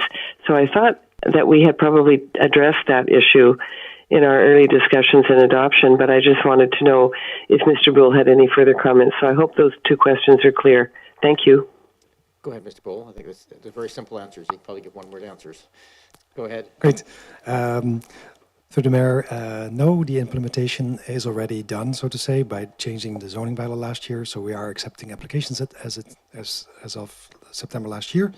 The parking impacts, it's a council outstanding motion to follow up and monitor the results in 2 years from the changes last year, which is 2024. So that's also why the timing for this particular initiative is recommended to be next year. Thank you, Mr. Bull. Thank you very much for the clarification. That answers my questions. Thank you. Thank you. I think we're on to, is it number 5? Is that right? Yeah, number 5. Mr. Can we scroll down? Ms. Bay. Regulatory framework for infill housing. This is essentially continuing the work for infill housing that was started last term. Is there any questions? Go ahead, Councillor Watson. Thank you, Mayor. Through you to, I guess, Mr. Bull. I just wanted to clarify the budget provided for this item as shown as an operating expense of about 52,000, and just that is including the consultant's fees, is it? That's a question. Yes. Hey, Mr. Bull. Through the Mayor, that is exclusively for consultant money, so and those amounts are only for outsourcing, so to say. So just to follow up to that, it seems a little low. I mean, not going out there to tender the thing myself, but it seems a little low for a budget if the work plan also includes, for example, bylaw drafting, which would probably be done by our solicitor. But is that included as part of the scope of this, actually getting to the point where we actually have draft regulations for the new framework? Thank you. For the Mayor, yeah, that's all included. The reason why this budget is lower than some of the other bigger projects is because this project has been ongoing for a while already. The district did spend about 130,000 so far. So we have a lot of public input already. And a lot of ideas from the public, and through the survey last year that had a lot of input. So there's a lot to work with. There is definitely consultation needed on the actual implementation, because that's where we will talk about how we want to regulate the different types, and we might get into a discussion also which types would be allowed. But we anticipate that to be a single round of consultation, and yes, it would include drafting the bylaws all the way to having the program in place. That's the goal of this particular project, so that at the completion of this project, there are clear pathways for infill housing applications to be made through either of those approval pathways, so to say. Great, thank you for clarifying. Thank you, Mr. Bull. I have a follow-up question on that one. Just questioning on the timing of that. I can certainly see, depending on what direction comes on the specifics in terms of these are staged or rolled out together, or choosing one or two, approaches to think to it. It's just the budget timing is laid out in just year one. So is there any contemplation that budget might continue if this is perhaps becomes a stage type approach to infill housing?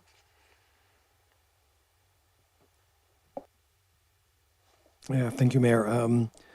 At this point, the project backgrounder anticipates that it could be all done in this year, and that also assumes that council is prepared to move all those pieces forward, of course. And that's maybe where there is some separate follow-up. It depends a bit on how the process will play out. But if there would be any other housing types, or maybe there are portions of the program that proved either too complicated, or there's community concerns about a certain type in certain areas, perhaps maybe as through this project there could be things carved off that don't quite make it to the finish line this year. But it's my hope that we can complete this particular initiative this year. Fantastic, thank you. Go ahead, Councillor Smart. Through you, Mayor, just echoing the, excitement of wrapping this up in 1 year.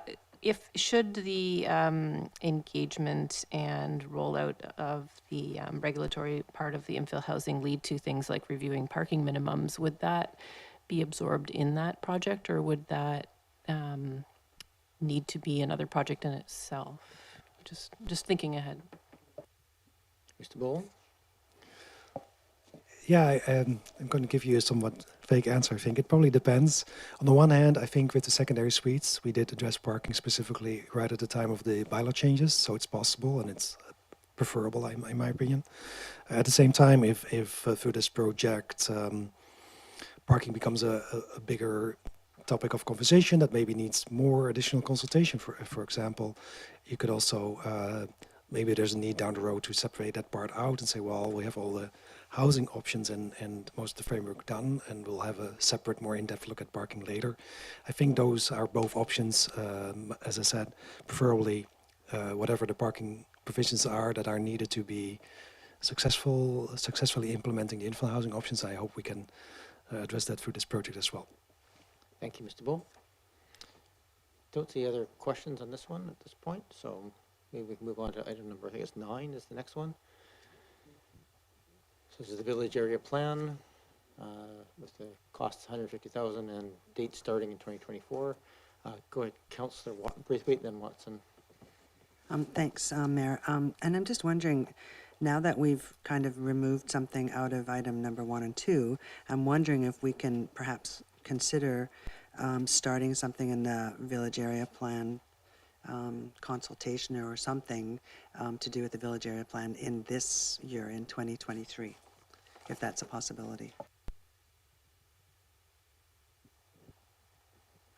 I'll give that to Mr. Bull to answer about the idea of moving it forward, at least preliminary pieces. I have some thoughts on that myself, but and if that was moved forward in 2023, if the consideration would be that it could be done still in 2 years, or it might still end in 2025 if it was broken into multiple parts, for example. Mr. Bull?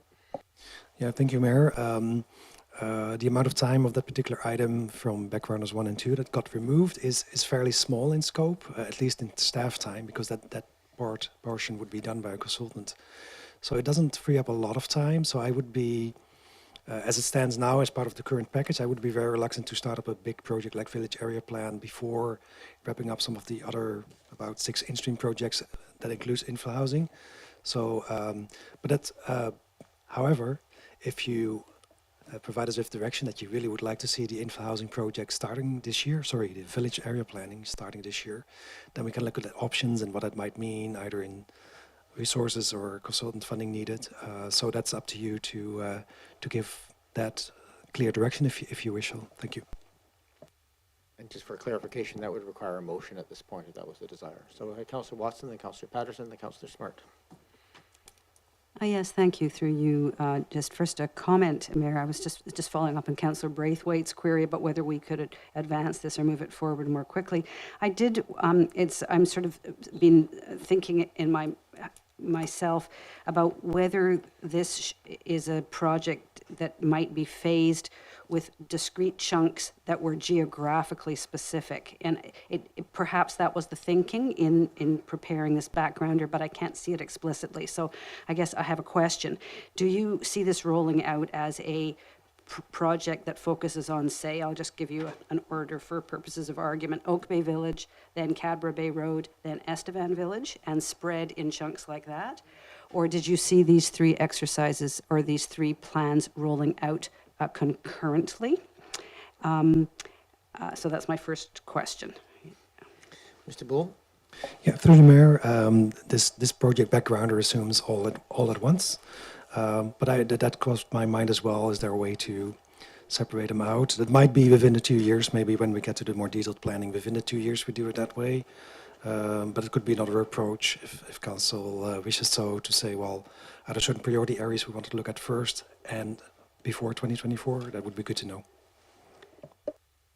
Thank you. And so just following up on that, I wanted to comment that I think that a strategy that did them in discrete chunks allows for learning by doing and allows to model to the community what you've done in one neighborhood. You learn for things that worked well in going through that process before you move on to the next corridor or neighborhood to do it, and gives the communities around, I mean, clearly the whole of Oak Bay is affected by any one of these, but still the communities that coalesce around them, it gives them some excitement about what's coming to them next as they see this progress.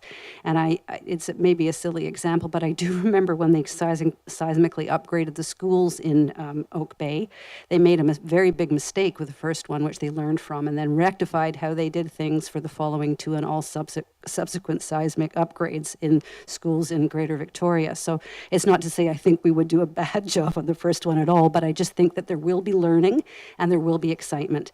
And so that would be one suggestion that I might move into a motion. But I also wanted to say that I do think that these village plans are very closely linked to what we do with our sidewalks and patios.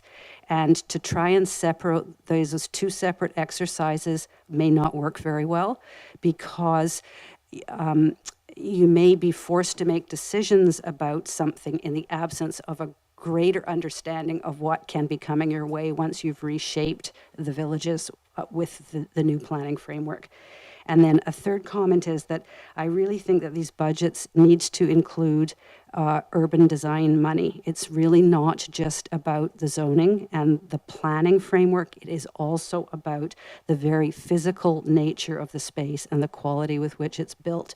So three things. I think they should be, my recommendation would be that this is phased, that so that we learn by doing, and that we have focused attention in areas, that we have money for urban design, and I can't even remember what the third thing was I said, but maybe you'll remember. With sidewalks. Sidewalks, oh yes, that we need integration with our sidewalks and patio exercise to make this really sing and to be consistent.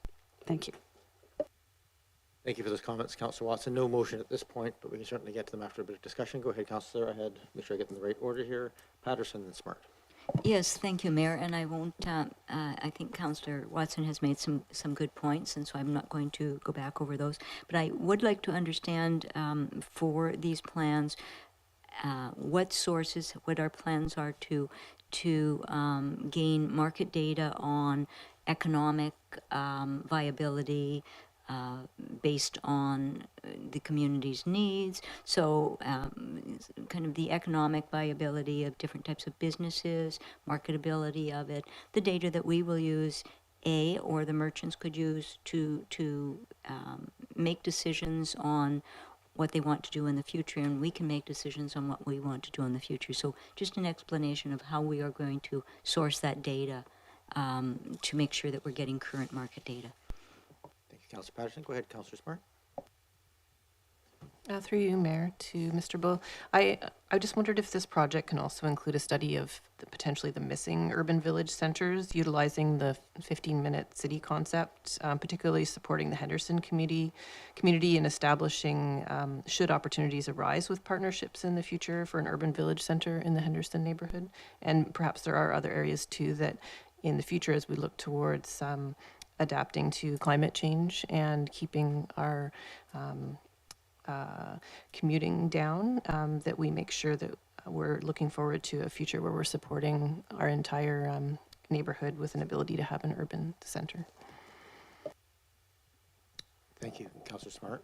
I don't think that's entirely included in this particular project as labeled, but those are certainly key aspects of how we're looking at the community as a whole. So, Mr. Bull, anything you wish to add? Yeah, Mr. Mayor, I'm wondering if I would take suggestions like this, but I think before we do that, we probably want to have some clear indication from council then if this project backgrounder should be revised in certain ways, or even just revised maybe in light of your comments. Something along those lines would be useful probably for the process. Thank you. Thank you. Was there, did I see another hand up? Councillor Green, did you have anything to add before I go back to this table? Yes, yes. Just quickly, I just wondered if we could add some reference, based on some comments we had tonight from a father talking about the needs for children and families, if that could somehow be mentioned in this in this area around village planning. I know it's not explicit, but it might be helpful to remind ourselves that when we're thinking about village planning, we should also be thinking about space for children and families, for instance. So it's just a thought, and if Mr. Bull can take a note about that, that would be fine. Thank you. Thank you, Councillor Rain. Go ahead, Councillor Appleton. Thank you, Your Worship, and through you to staff. I guess I'm just looking for, I guess, a structural clarification.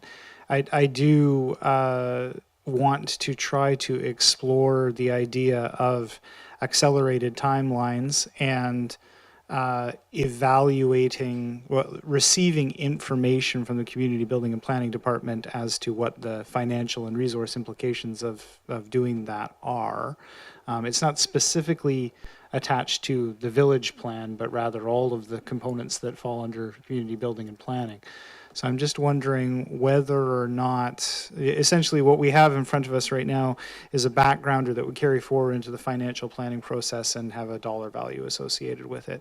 But are the Community Building and Planning Department and the Financial Services Department prepared or in a position to be able to essentially present an options analysis at the time of budgeting based on an accelerated timeline? Could council potentially consider that? Is that something that's within staff's scope or capability to be able to analyze before the financial planning process? Go ahead, Mr. Bull. Thank you, Mr. Mayor. I think for us, clear indication on which year you would like the project to start with would be helpful, because then we can definitely analyze that. We have quite detailed work plans. We can run numbers through, so to say, and explore that question of what does that mean for staffing resources needed or consultant resources for that matter. So, but it would require council to give some clear indication of what is the preferred year for which project or projects. Thank you. Thank you. Anything else, Councillor Appleton? Thank you, Your Worship. So, okay, so the granularity that we need to afford at this time is essentially whether or not council wishes to actually adjust something from one year to the next, essentially, even though, I mean, it won't be in, it'll be in portions of a year. It won't be in sort of like a complete year. It'll sort of be as I would view it as being sort of beginning at an appropriate timescale as available. I guess all things are possible, but thank you, Worship. I think I can probably come up with a motion for that. Sure. I'm going to make a suggestion here before I go to second-time speakers, because hearing what's here, there's a couple of things to my mind. One, I think this actually has a certain amount of urgency if we're going to complete portions of it, and I don't think we're going to may not complete every aspect in this term. I think, Councillor Watson, your comments about phasing, and I think there's phasing that can be done in a couple of different ways. It could be by village, or it could be by focusing on village centers and then expanding out to adjoining housing and corridor housing and those sorts of pieces, so you could take those in stages. I think, and I have also interesting conversation around what the scope would be and what would be included in that consideration. Would it be families, accessibility, parking, etc.? And I think there's a lot of merit for us, at least starting the scoping, so that we agree as a community what we're going to include in this, and then move forward with it as quickly as possible in a phased approach. So I don't think it would take a lot of motioning here, if that's the general direction, that this could just be directed to move the start of this project in 2023 and include in the project proposals options for phasing the project over that's probably good enough, and that would allow it for that time frame and allow us to look at ways of starting it early. I think, is that a reasonable way of doing it? So it would just be a motion to amend this to move the start date to 2023 and include options for phasing in the detailed project planning process. I think is that I'm going to turn to staff to make sure I'm not miswording something along those lines. Is that sufficient? Okay, thank you. So moved by Councillor Appleton. Can I take it as a seconder, Councillor Watson, or not yet? Yeah. Yes, okay. Oh, sure, go ahead. Just a question about the motion you had when you were talking before you made the motion. You mentioned the word scope, and I think scope is also an important element. I identified one aspect of scope, which I think is urban design. You spoke about some others. So if we could have scope as part of that motion too, that would be, I think I would.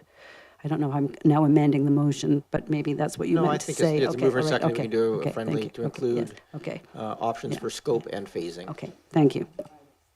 Second the motion.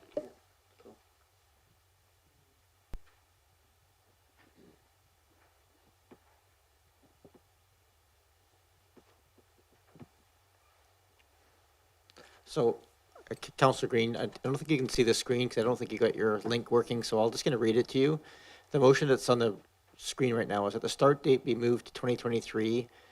Oh, and include options for, I'm missing the word for, and include options for scope and phasing. You can move to the second for, yeah, scope and phasing in the detailed planning process. Okay. I don't want to get Thank you very much. Thank you for that. And I will be supporting the motion.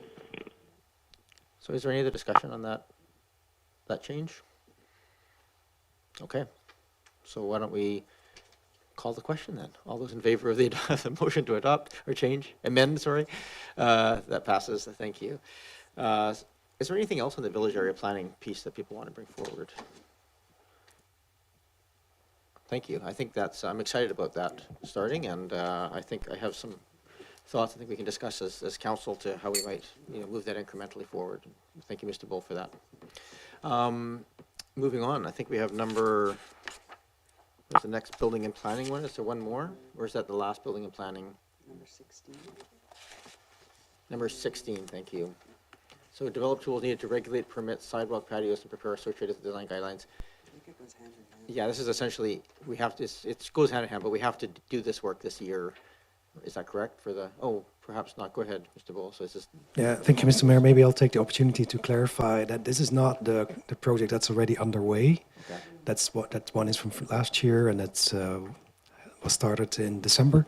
This is an additional one that would follow up on that later. That's why that recommended timing is next year. And in staff's mind, it's still a question if we need to pursue that particular scope as a freestanding project. It seems to make more sense, in my view, to roll that into the village area plan, but we have provided it as a separate background to you, as requested by you in December. But it would be around other additional things beyond the actual patio permitting program that we hope to finish in March. Other things we need to consider around allowing for patios, but more related to, for example, do we need to update our street standards, for example, to better accommodate patios, or other urban design features of patios we'd like to build into the former character guidelines for our permits? Thank you. It does seem logical that this would get rolled into the village planning process. Lots of nods around the table. Perhaps it's good to have a motion here to just amend this to be included as part of the village planning process. So to be included in that, is that moved by Councillor Braithwaite, seconded? Thank you.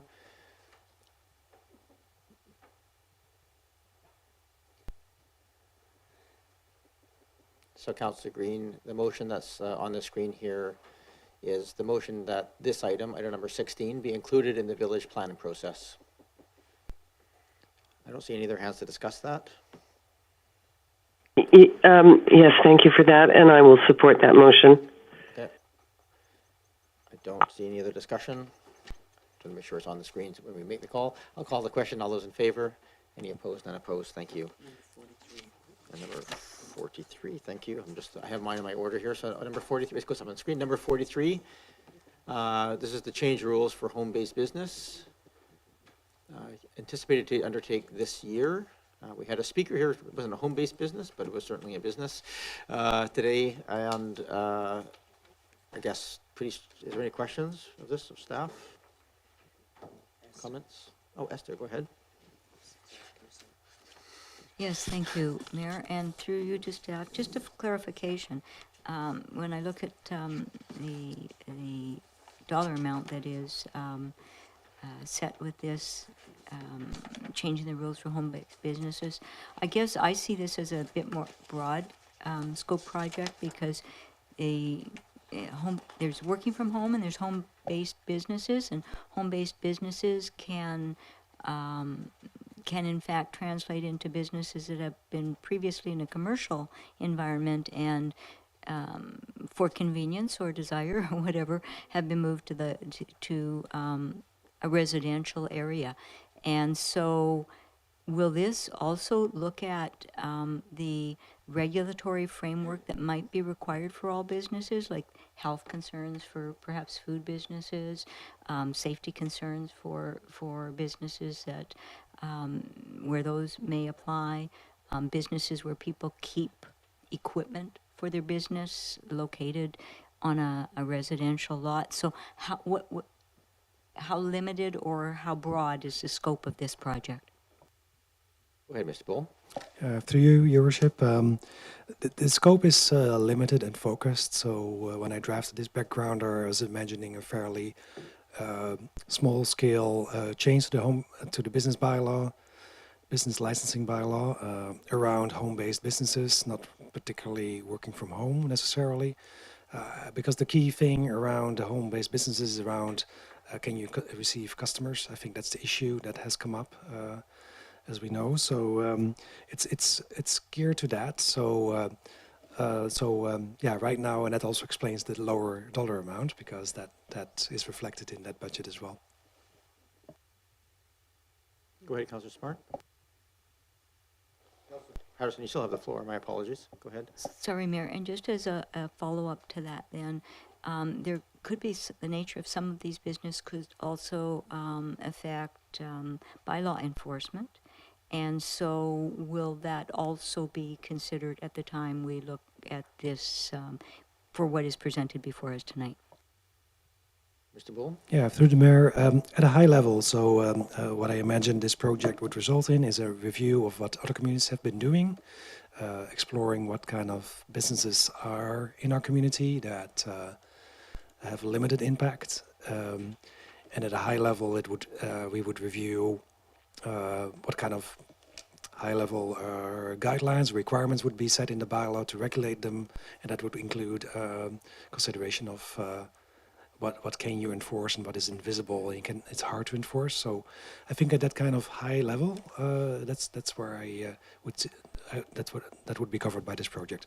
Thank you. It sounds like the kind of project that would come back and identify gaps that we may need to do more deep, in depth, if we're looking at more serious things. Go ahead, Councillor Smart. Through you, Mayor, anticipating that, and this was before my time, but that this priority came out of a desire to assist businesses during the pandemic, and correct me if I'm wrong there, but I'm wondering if you could comment on if we could also include and how much work it would be to include mobile businesses and ensuring that we're allowing for some of the fantastic businesses that have come out also during the pandemic that the public has had great support for, to ensure that our bylaws aren't preventing some of those from existing. Mr. Bull? Yeah, thank you, Mayor. Let me double check here. It is a bit of a different type of business by the nature of being mobile, and I think when the example of the sauna, for example, the way we look at it, the closest regulation or practice we have around this is food trucks, but there's not really much about different types of businesses that are maybe not serving food, but they're providing other services and providing them mobile. So that's currently not in the scope because we're zooming in on the home-based business. But if that's a interest of council, that would be good to know that maybe the scope needs to be expanded for this backgrounder. So yeah, looking forward to hear what council would like to do with this. Thank you. Councillor Smart, anything else? Thank you. And certainly it's something that can come up as a motion in future if there's a notice of motion or other things that direct those sort of pieces. I don't see any other pieces on this, so okay, thank you very much for that. I look forward to seeing go ahead, Councillor Green. Yes, I'm sorry. Just a reminder that I think this came out of the pandemic and the fact that people were working from home and offices and workplaces were under tremendous change, and home-based businesses were becoming a more legitimate enterprise in municipalities. So I think that was the real genesis of this initiative. I guess my own feeling is that I would not, I think mobile businesses are a very different kettle of fish, and this was geared really to Oak Bay residents and people living and working in Oak Bay, and changing their sort of workplace habits. The other thing I just wanted to ask Mr. Bull a question though. I am just going to assume that somewhere in here that there would be a parking bylaw review as well, just in terms of the enforcement end of parking and how home-based businesses and client parking can affect neighborhoods and adjacent properties. So just wondered if that was also part of any potential bylaw changes or review. Thank you. I see Mr. Bull typing madly to making sure it's included and nodding as you're speaking. So I think that's a yes, it'll be included. Mr. Bull? Yes, I think it's covered in, we're talking in the background about potential bylaw changes, but that would definitely be one of the key things I think to consider as part of the changes. Thank you for that. Thank you, Councillor Green. I don't see other hands Thank you. raised to discuss this any further. So is there anything else under building and planning, Mr. Bull? Ms. Bay, is that the end of the building and planning department? Thank you, Your Worship. Just a reminder about the Heritage Commission projects in Attachment 3 that fall under community building and planning. Thank you. No, I appreciate that. I have it in my notes to deal with, and of course I'm not looking down at my sheet as I'm speaking aloud, which is always a dangerous game to play. So with that, again, though, the heritage pieces, we have sections 1 to 4 recommended to go forward, and numbers 5 and 6 at this point, as they're out of mandate, not. So if there's any motions arising here to change anything of those natures, that would be this would be the time to do that. And depending on what those options are, we could just deal with the motion that is appropriate. But right now, can we bring it up on screen, the 4?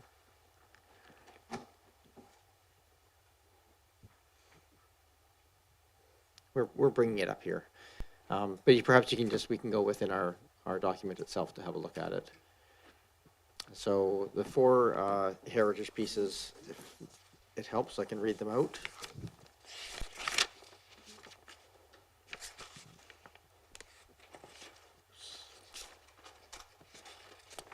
He says optimistically, not knowing where he's now placed them in my series of things here. Oh, got it here, yeah. So essentially the 4 are Heritage Best Practices Review, Heritage Commission Volunteer Development, update and expand the Heritage Register, and Heritage-related district website updates.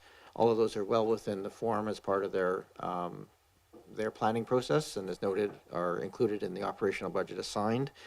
The 2 that are not currently included, just for those who are wondering, there is an Oak Bay Heritage News Stories and a Heritage Foundation Lecture Series, both of which are currently under the purview of the Heritage Foundation and not the Commission, and are sort of managed through that process and would normally be funded through a granting process on an annual basis to support those sort of pieces. So hence the separation of those 2 pieces is that the Foundation and the Commission typically have fairly different responsibilities. So those are the 4. Are there any questions of staff on any of the 4? Go ahead. Thank you, Mayor. It's just maybe it could be a question to Ms. Bay because she made the presentation so clearly, but just if you could confirm my understanding that if this package is approved, or at least these 4, the annual budget continues as it is, and the Commission itself makes the decision about which projects will move forward in which order, and the details and the scope and how they get done. Is that what we'd be agreeing to? Ms. Bay? That's correct, Your Worship. Working also with the Director of Community Building and Planning, because there would be staff support required from the Planning Department. So that would be part of the consideration as well. You can see in that attachment that the dollar value of those projects well exceeds the annual budget allotment that has been provided to the Heritage Commission. So they would not all be proceeding immediately, obviously, but the sequencing of it would be done determined in partnership between the Planning Department and the Heritage Commission. Thank you very much. Thank you.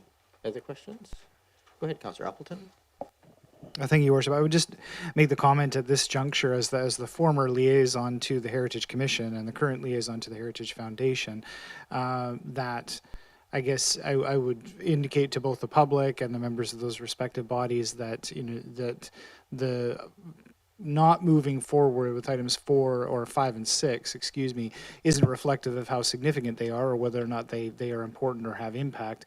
But I really see this as important to actually making this indication as part of this process, part of this strategic process, to sort of create the better definition between the work of the commission and the work of the foundation. And I think that since those two groups were separated and more clearly defined as the commission and committee review took place, it's been a little bit of a challenge at parts to determine the individual responsibility. So I think council providing this type of direction and this type of information at this juncture is important, both for the community and the members who serve on the respective bodies. Thank you, Your Worship. Thank you, Councillor Appleton. Go ahead, Councillor Patterson.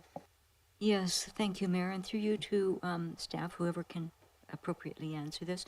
I'm just wondering, in the Heritage Commission volunteer development, if there is also a mandate for Indigenous learning, understanding, gaining insight into reconciliation, and how that might be also informing our heritage practices in Oak Bay. Thank you, Councillor Patterson. I'm not sure who to give that question to, Mr. Bull or Ms. Williams. Mr. Bull. Thank you, Mayor. That is not mandated so much. No, I think this particular professional development portion is mostly self-directed, with the Commission identifying the opportunities that they're interested in and that they deem themselves most relevant for their work. It might well include Indigenous heritage and professional development on that front, but it's not explicitly mandated. Thank you for that. And I might go to staff at some point as well on that question, because this is sort of part of the corporate services bringing in. There's a number of things under reconciliation that are tied to training. And do the committees and commissions fall under that umbrella at all in those pieces? Mr. Coates? Thank you, Your Worship. That's not directly within the scope, but it could certainly be added. It might have an impact on the budget just in terms of the number of people, but we can certainly flag that for that conversation that's coming up in the next tranche of backgrounders. But certainly that's not inconsistent, and the training would be, I think, the same. Thank you for that. Go ahead, Councillor Patterson.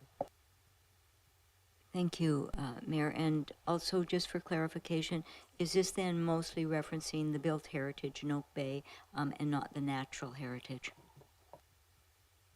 Mr. Bull? Yeah, through the Mayor, I think a lot of the focus at the moment or historically has been on the built environment. Yeah, and I think that is also changing slowly but surely throughout the province, I believe, but that has been the focus historically, definitely on the built environment. Thank you. Was there another hand? Oh, Councillor Smart, thank you. Yeah, I'll just mention that we have had discussion at the commission already about, specifically with regards to the website, about expanding with regards both to Indigenous and natural heritage. Thank you for that. Is there any questions and or things that people wish to make amendments by motion at this point? Not seeing anybody, so I think we've completed the building and planning portion of this. I believe that we're doing next is just the HR piece, is that correct? So which number is that in our? Number 48. Your Worship, that's number 48. Thank you. If we can just bring that up on screen here, that would be appreciated. Seem to be just making ways of causing technical problems here in the background. Number 48. So this is the providing skill-based training to staff and intercultural competencies. I'm going to turn and see if there's anybody here from council who has any questions or comments or suggestions for modification of this item.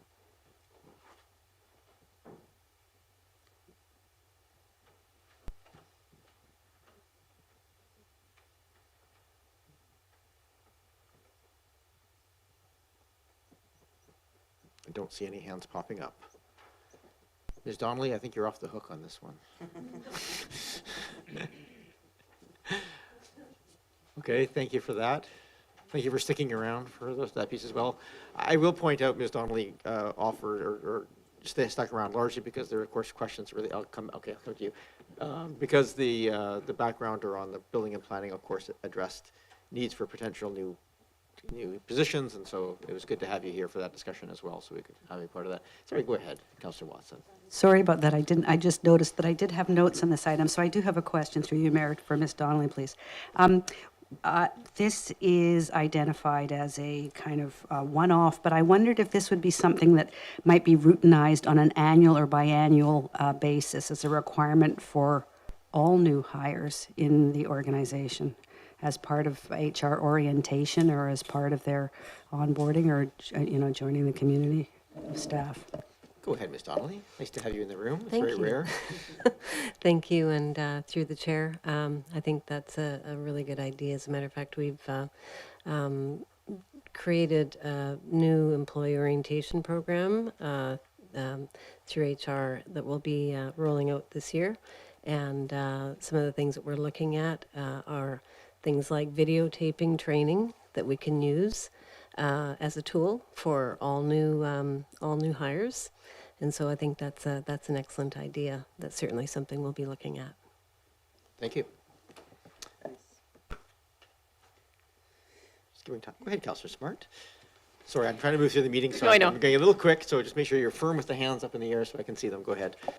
Just a quick clarification, just with regards to this existing proposed budget timing, and is assuming those new staff hires that are outlined in the work plan. And so when there's been discussion at this table about potentially, expediting some timelines, that would result in perhaps even more staff than were in that report. Just a question.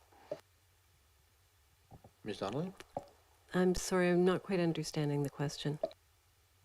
Just confirming that that this proposed budget timeline is assuming those additional staff and is not based on the current staff. Yes. Thank you. Thank you. Okay, now I think there's some more questions.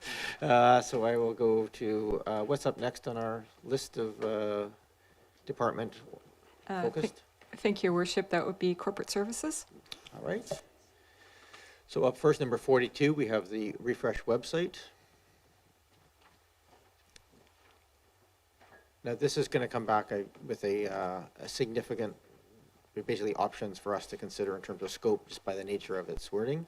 As I see it, is there any questions of staff on this one? Go ahead, Mr. Coates. Your Worship, members of council, so this one is already in the financial plan for 2023, and the work has already started sort of in the background to inventory the host of information on our website that requires updating. I'm not suggesting that it couldn't come back with a project charter, but the intention, because this project has essentially already been actioned, was there's a discretionary component that's noted in the backgrounder about that forms a fairly significant part of the cost of this, which is the platform itself in which the website is based. It is proposed for upgrade because it's a 10-year-old platform that we have now, and I won't go into the details that are noted in there, but I think the intention was on this one that there isn't a project charter coming back, because it's largely just taking information, making it current, and creating purchasing a new platform that enables us to move in different directions, as noted in the backgrounder, for things like online purchasing of recreation programming and that sort of thing, but really just modernizing it and keeping it current. Thank you, Mr. Coates. Is there any questions?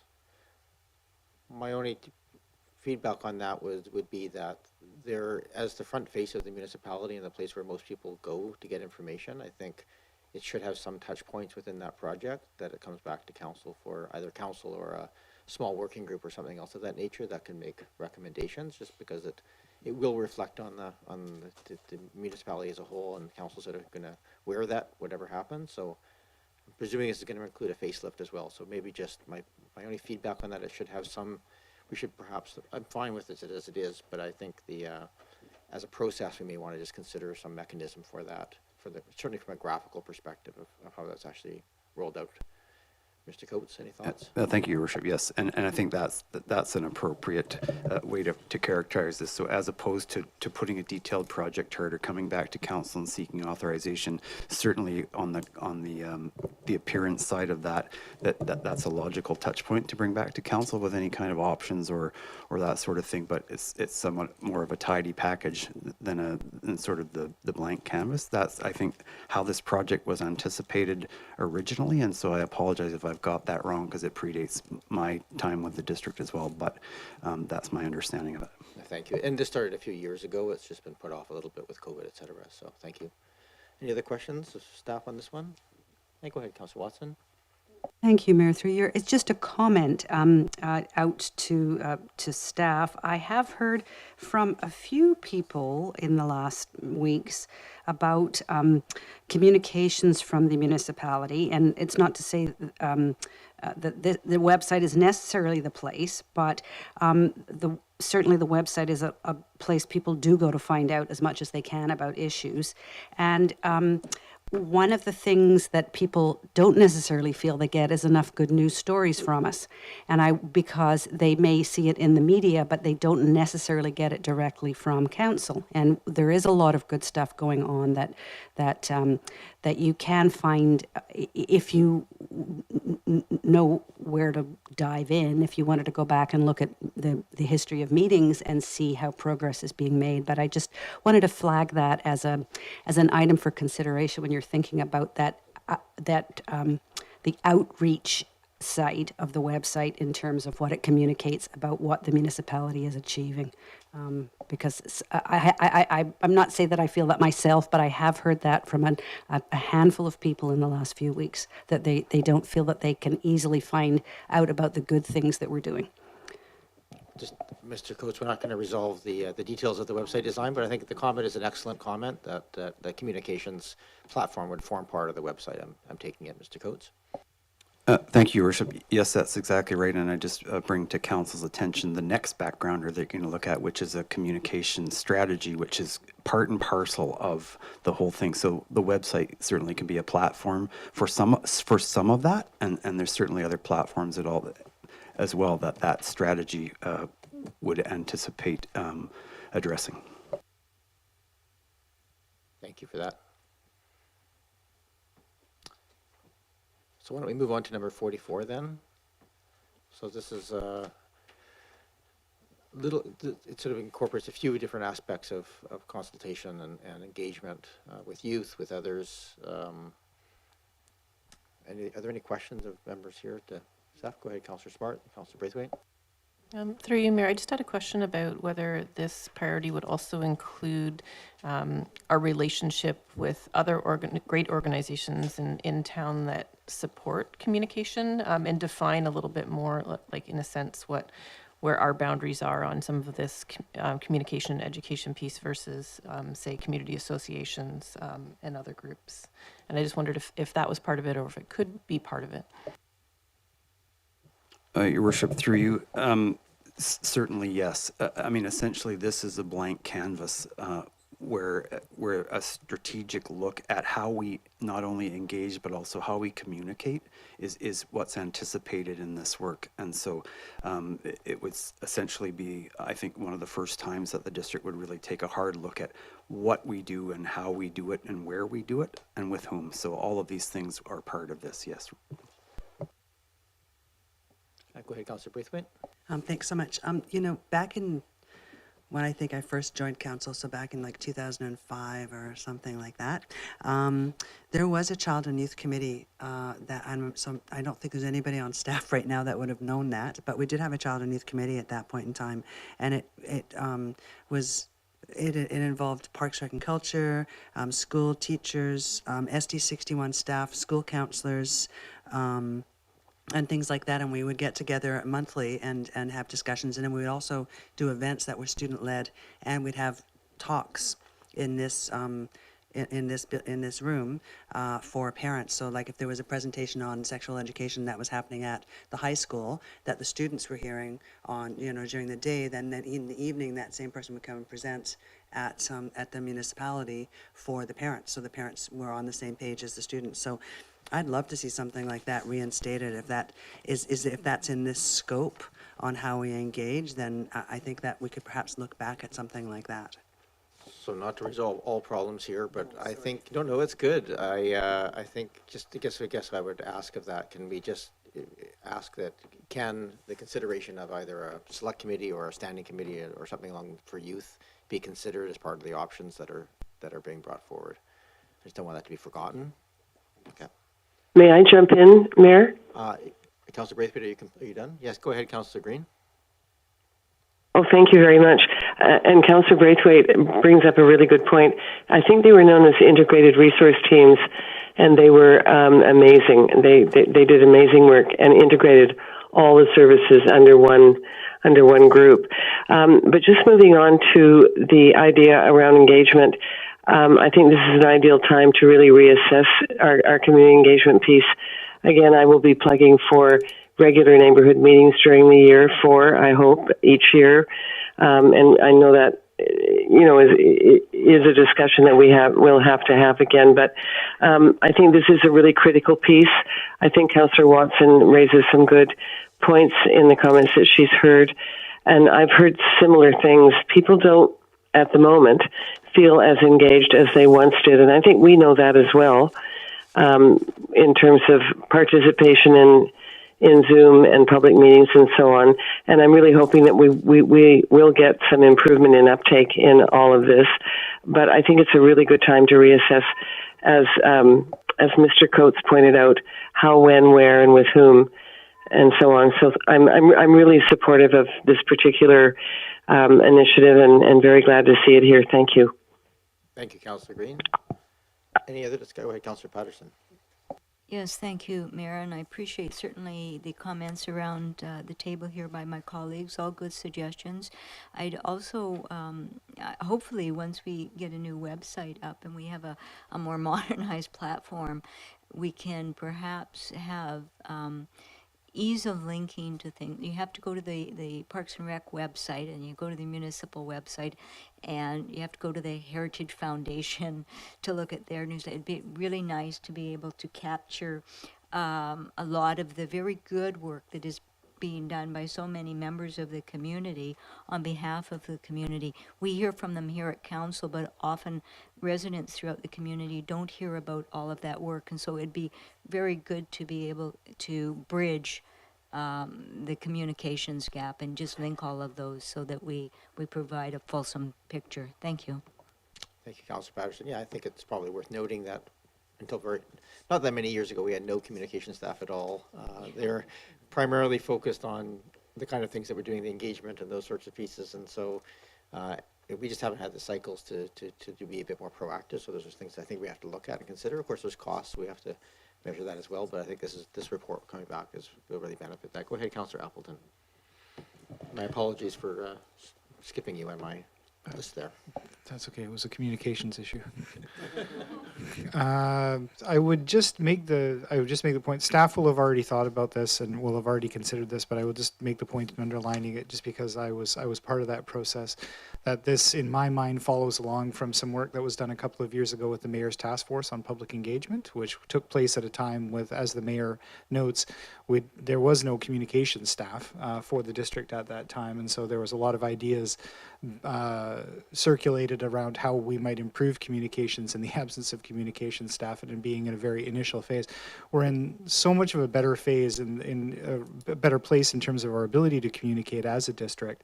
But as a member of that group at that time, I remember being surprised at what we heard from the public when we consulted, and how much ground got covered. And there are still some things probably in that were recommendations out of that Mayor's Task Force that might be informative to this process. So in any case, I'll just make that notation, because I think that there was a lot of good work done out of that group, Your Worship, and could still be useful at this stage. Thank you.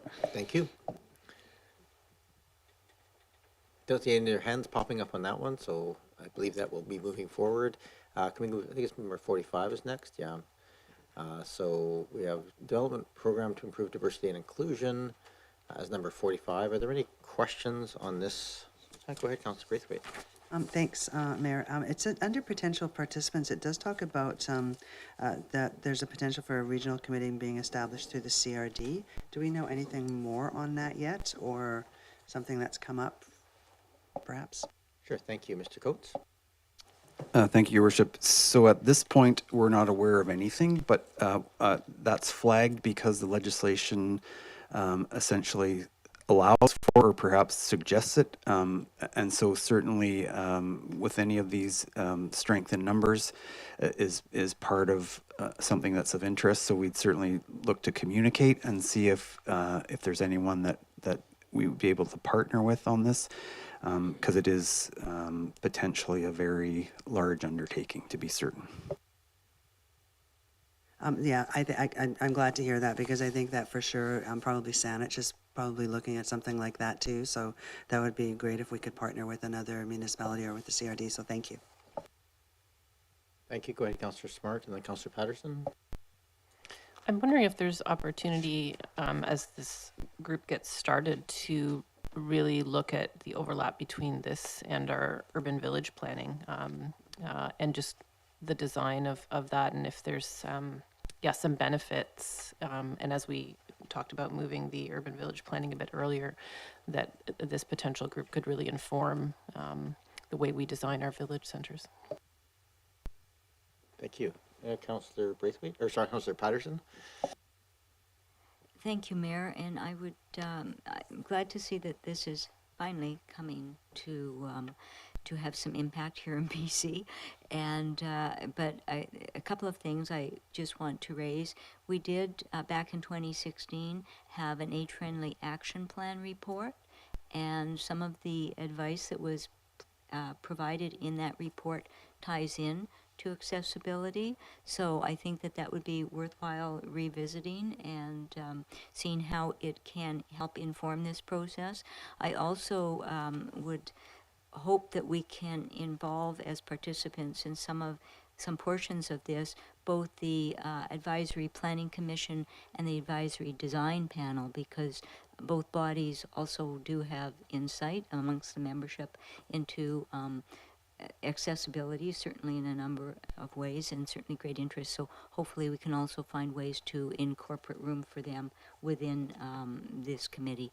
Thank you.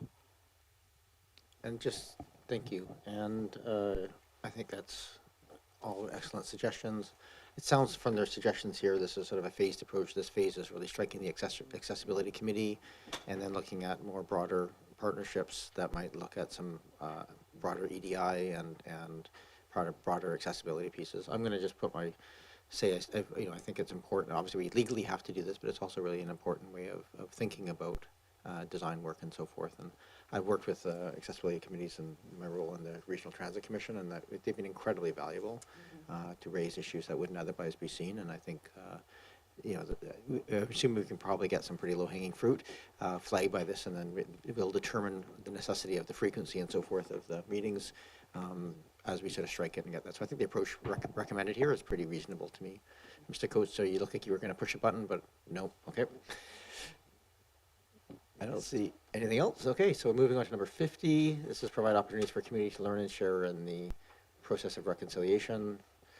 This is actively underway right now, and hoping we have some reports coming forward through the working group that's on that right now. Is there any questions of staff on this one? I think we're all pretty clear about where this is entailed. Go ahead, Councillor Appleton. Thank you, Your Worship. As one of the council liaisons, I will just make the point of mentioning that the issue of community training, or the topic of potential community training, was raised at the last community meeting on this subject, and the rest of the reconciliation meeting, and I heard strong support for that, and that I think that the members that were part of that group thought that there were a lot of potential opportunities out of that. So I think that this is eminently reasonable going forward. I guess I would call on Councillor Green to chip in on that if she had anything to add. Anything you wish to add, Councillor Green, at this one? If not, we can move on to the next item. No, it's okay. Thank you. Councillor Appleton did a good job. Thank you. Thank you. Any other questions? Comments? Go ahead, Councillor Watson. Yes, just a comment. When I read over this, I clearly see it's a high priority. And I just wondered if it has been allocated sufficient budget. I know it's, our first opportunity to do some of these things, but I did wonder about that. It's maybe, I don't know if it's a question to anybody, it's just sort of amusing. Mr. Coates. Thank you, Your Worship. And it was a little difficult to try to attach a budget number to this too, but thinking sort of more on the crawl, walk, run approach to this is starting slow, because it really is, it's money to fund community learning, and so that the uptake on that is discretionary on the part of the community. So I think we might be hopeful to be overwhelmed initially, and it might be an ongoing budget consideration for council going forward, that there'd be seed money for this kind of learning through over the course of time. But this is sort of an initial piece, and thinking more so around those folks that we already are communicating with about these kind of issues in the community who've stepped forward, and sort of starting there and seeing how that works going forward.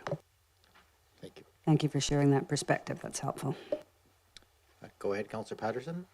Yes, Mayor, and I think we shouldn't also overlook what residents in the community are doing, because I know on February the 15th, there is part of a lecture series at the Windsor Pavilion is on community learning about reconciliation. So that is going on in the community also. So the more that we can bring together all the conversations and support the conversations, I think the stronger we will be. Thank you. Thanks for flagging that. Any other discussion on this matter? Okay, moving on. And what is next in our little schedule here? We have engineering and public works. There's a few things here of significance. So we have 27 and 28 together, which is the active transportation program.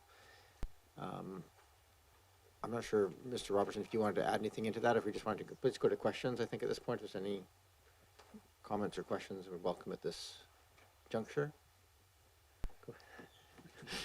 Oh, I have Councillor Watson got her hand up first. We'll go to Councillor Watson and then Councillor Appleton. Thank you, Mayor. I know that we have heard that advancing this plan is a very high priority in our community, and that we have our 10-year-old plan.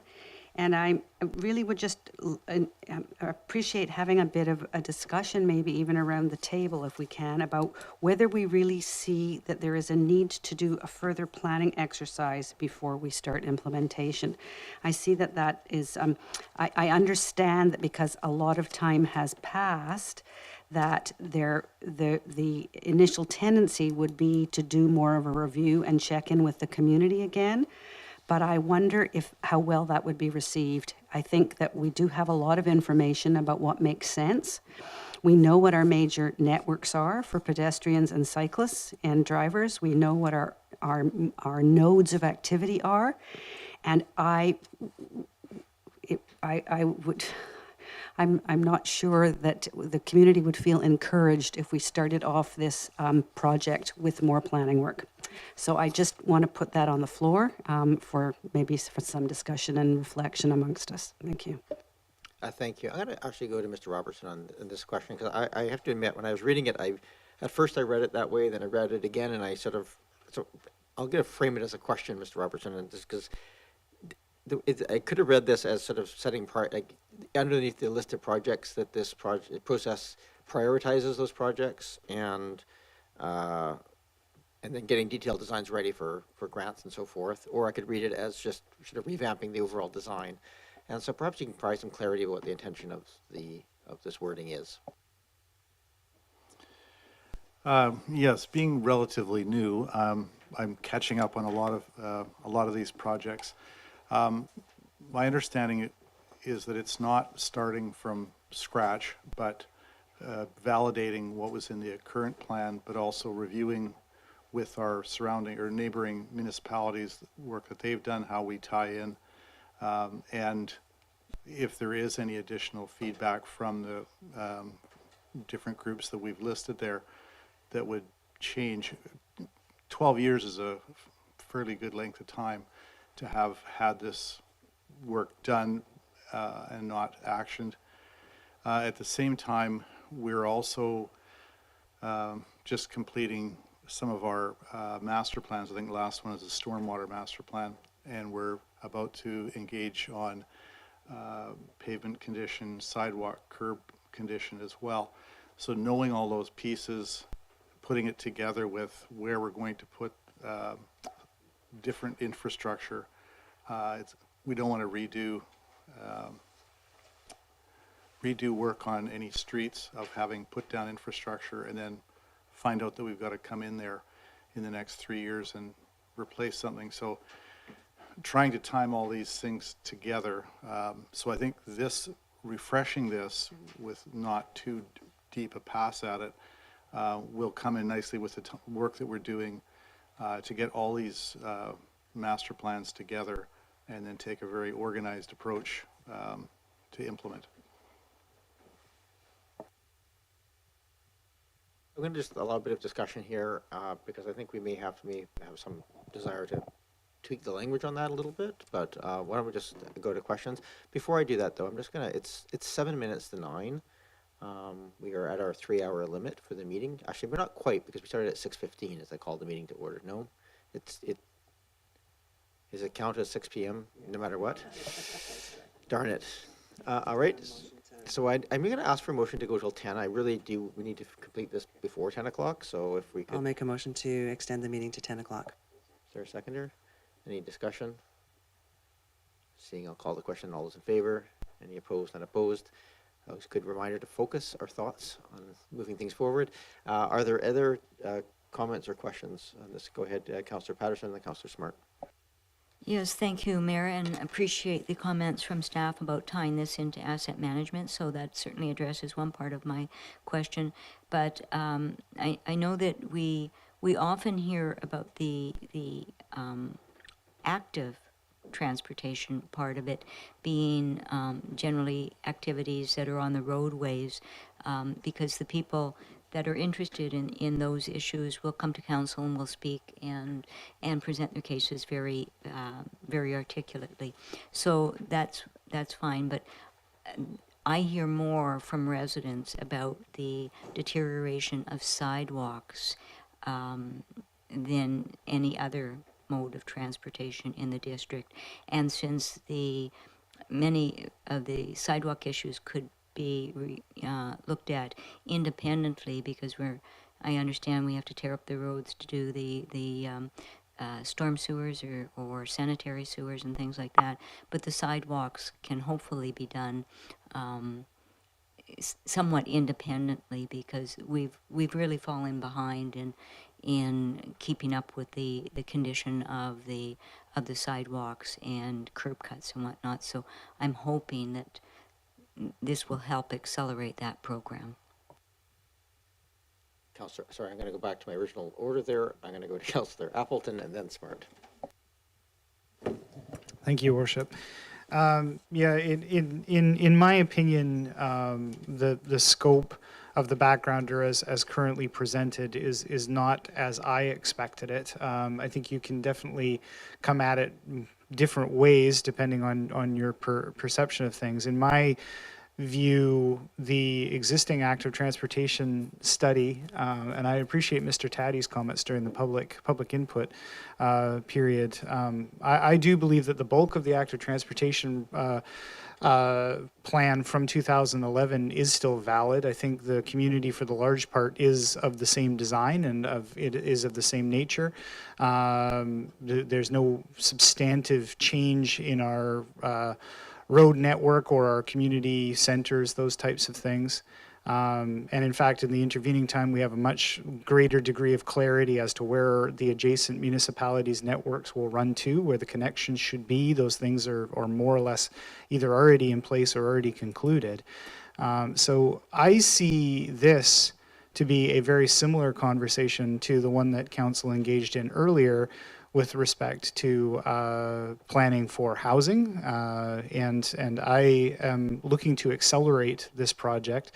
I've been pretty vocal in my interest in having this active transportation network built in the next 5-year planning cycle, and I think it's eminently doable. I think that we have the ability to move into a design and a light touch implementation in very, very short order. So I would encourage council to treat this much in the same way as that we treat housing. There, especially with respect to climate action, the two main levers that we have to pull as a municipality are both in housing and in transportation, in terms of where we can affect change on climate impacts. This one needs, in my view, needs to be significantly accelerated. So I don't see anything in the existing active transportation plan, which, even though it is over 10 years old, was arrived at through a very extensive public consultation with a lot of really important inputs from the advisory committee at that time. I don't believe that it's impossible to pick that up and start constructing in short order. So I would like to see this council commit themselves to doing that in much the same way that we commit ourselves to accelerating housing. Thank you, Your Worship. Councillor Appleton, go ahead. Councillor Smart. I agree with many of the comments that have been said so far. This project is a climate issue. This is about meeting our 2030 goals for reducing carbon. This is about getting people cycling that don't normally cycle now. So it's about capturing seniors and youth and allowing them to get out of automobiles. The community is exhausted with the pace that this has happened in our community, and so we need to go to the community with, here's some ways of how we can do it, and here's when we're going to do it. I don't think there's going to be any appetite for, let's talk about it. So I think it has to be about how, not if, and when, and I agree with expediting. Thank you for that. We heard from Mr. Robertson just in terms of the alignment with other projects and so forth. So I'm just trying to, if the desire of this body is to add some opportunistic, at least, projects as they become available, I'll turn to staff and just ask: is there some language here that might, or maybe you can answer some of the questions that have been raised here, ways of speeding up the actual implementation? I think we've already sort of established that we're sort of looking at grounds. Are there things that we can do to set the prioritization list, for example, maybe subject to other projects coming along that might, if we're going to dig up the sewers in 2 years, that doesn't make any sense. But from an active transportation perspective, look at some of the prioritization. Mr. Robertson, I appreciate you are very new here, and this is not entirely fair to have you come up to speed so quickly on all these different pieces, but perhaps you can just talk a little bit about that from a direction standpoint from council. Yeah, I mean, I can understand and hear the frustration of it having sat that long. So since I've been here, I've just trying to be assessing where we are with our infrastructure, not just underground, but all infrastructure, and the planning that has been in place, and what we yet need to do. A component of just to speak to the sidewalks,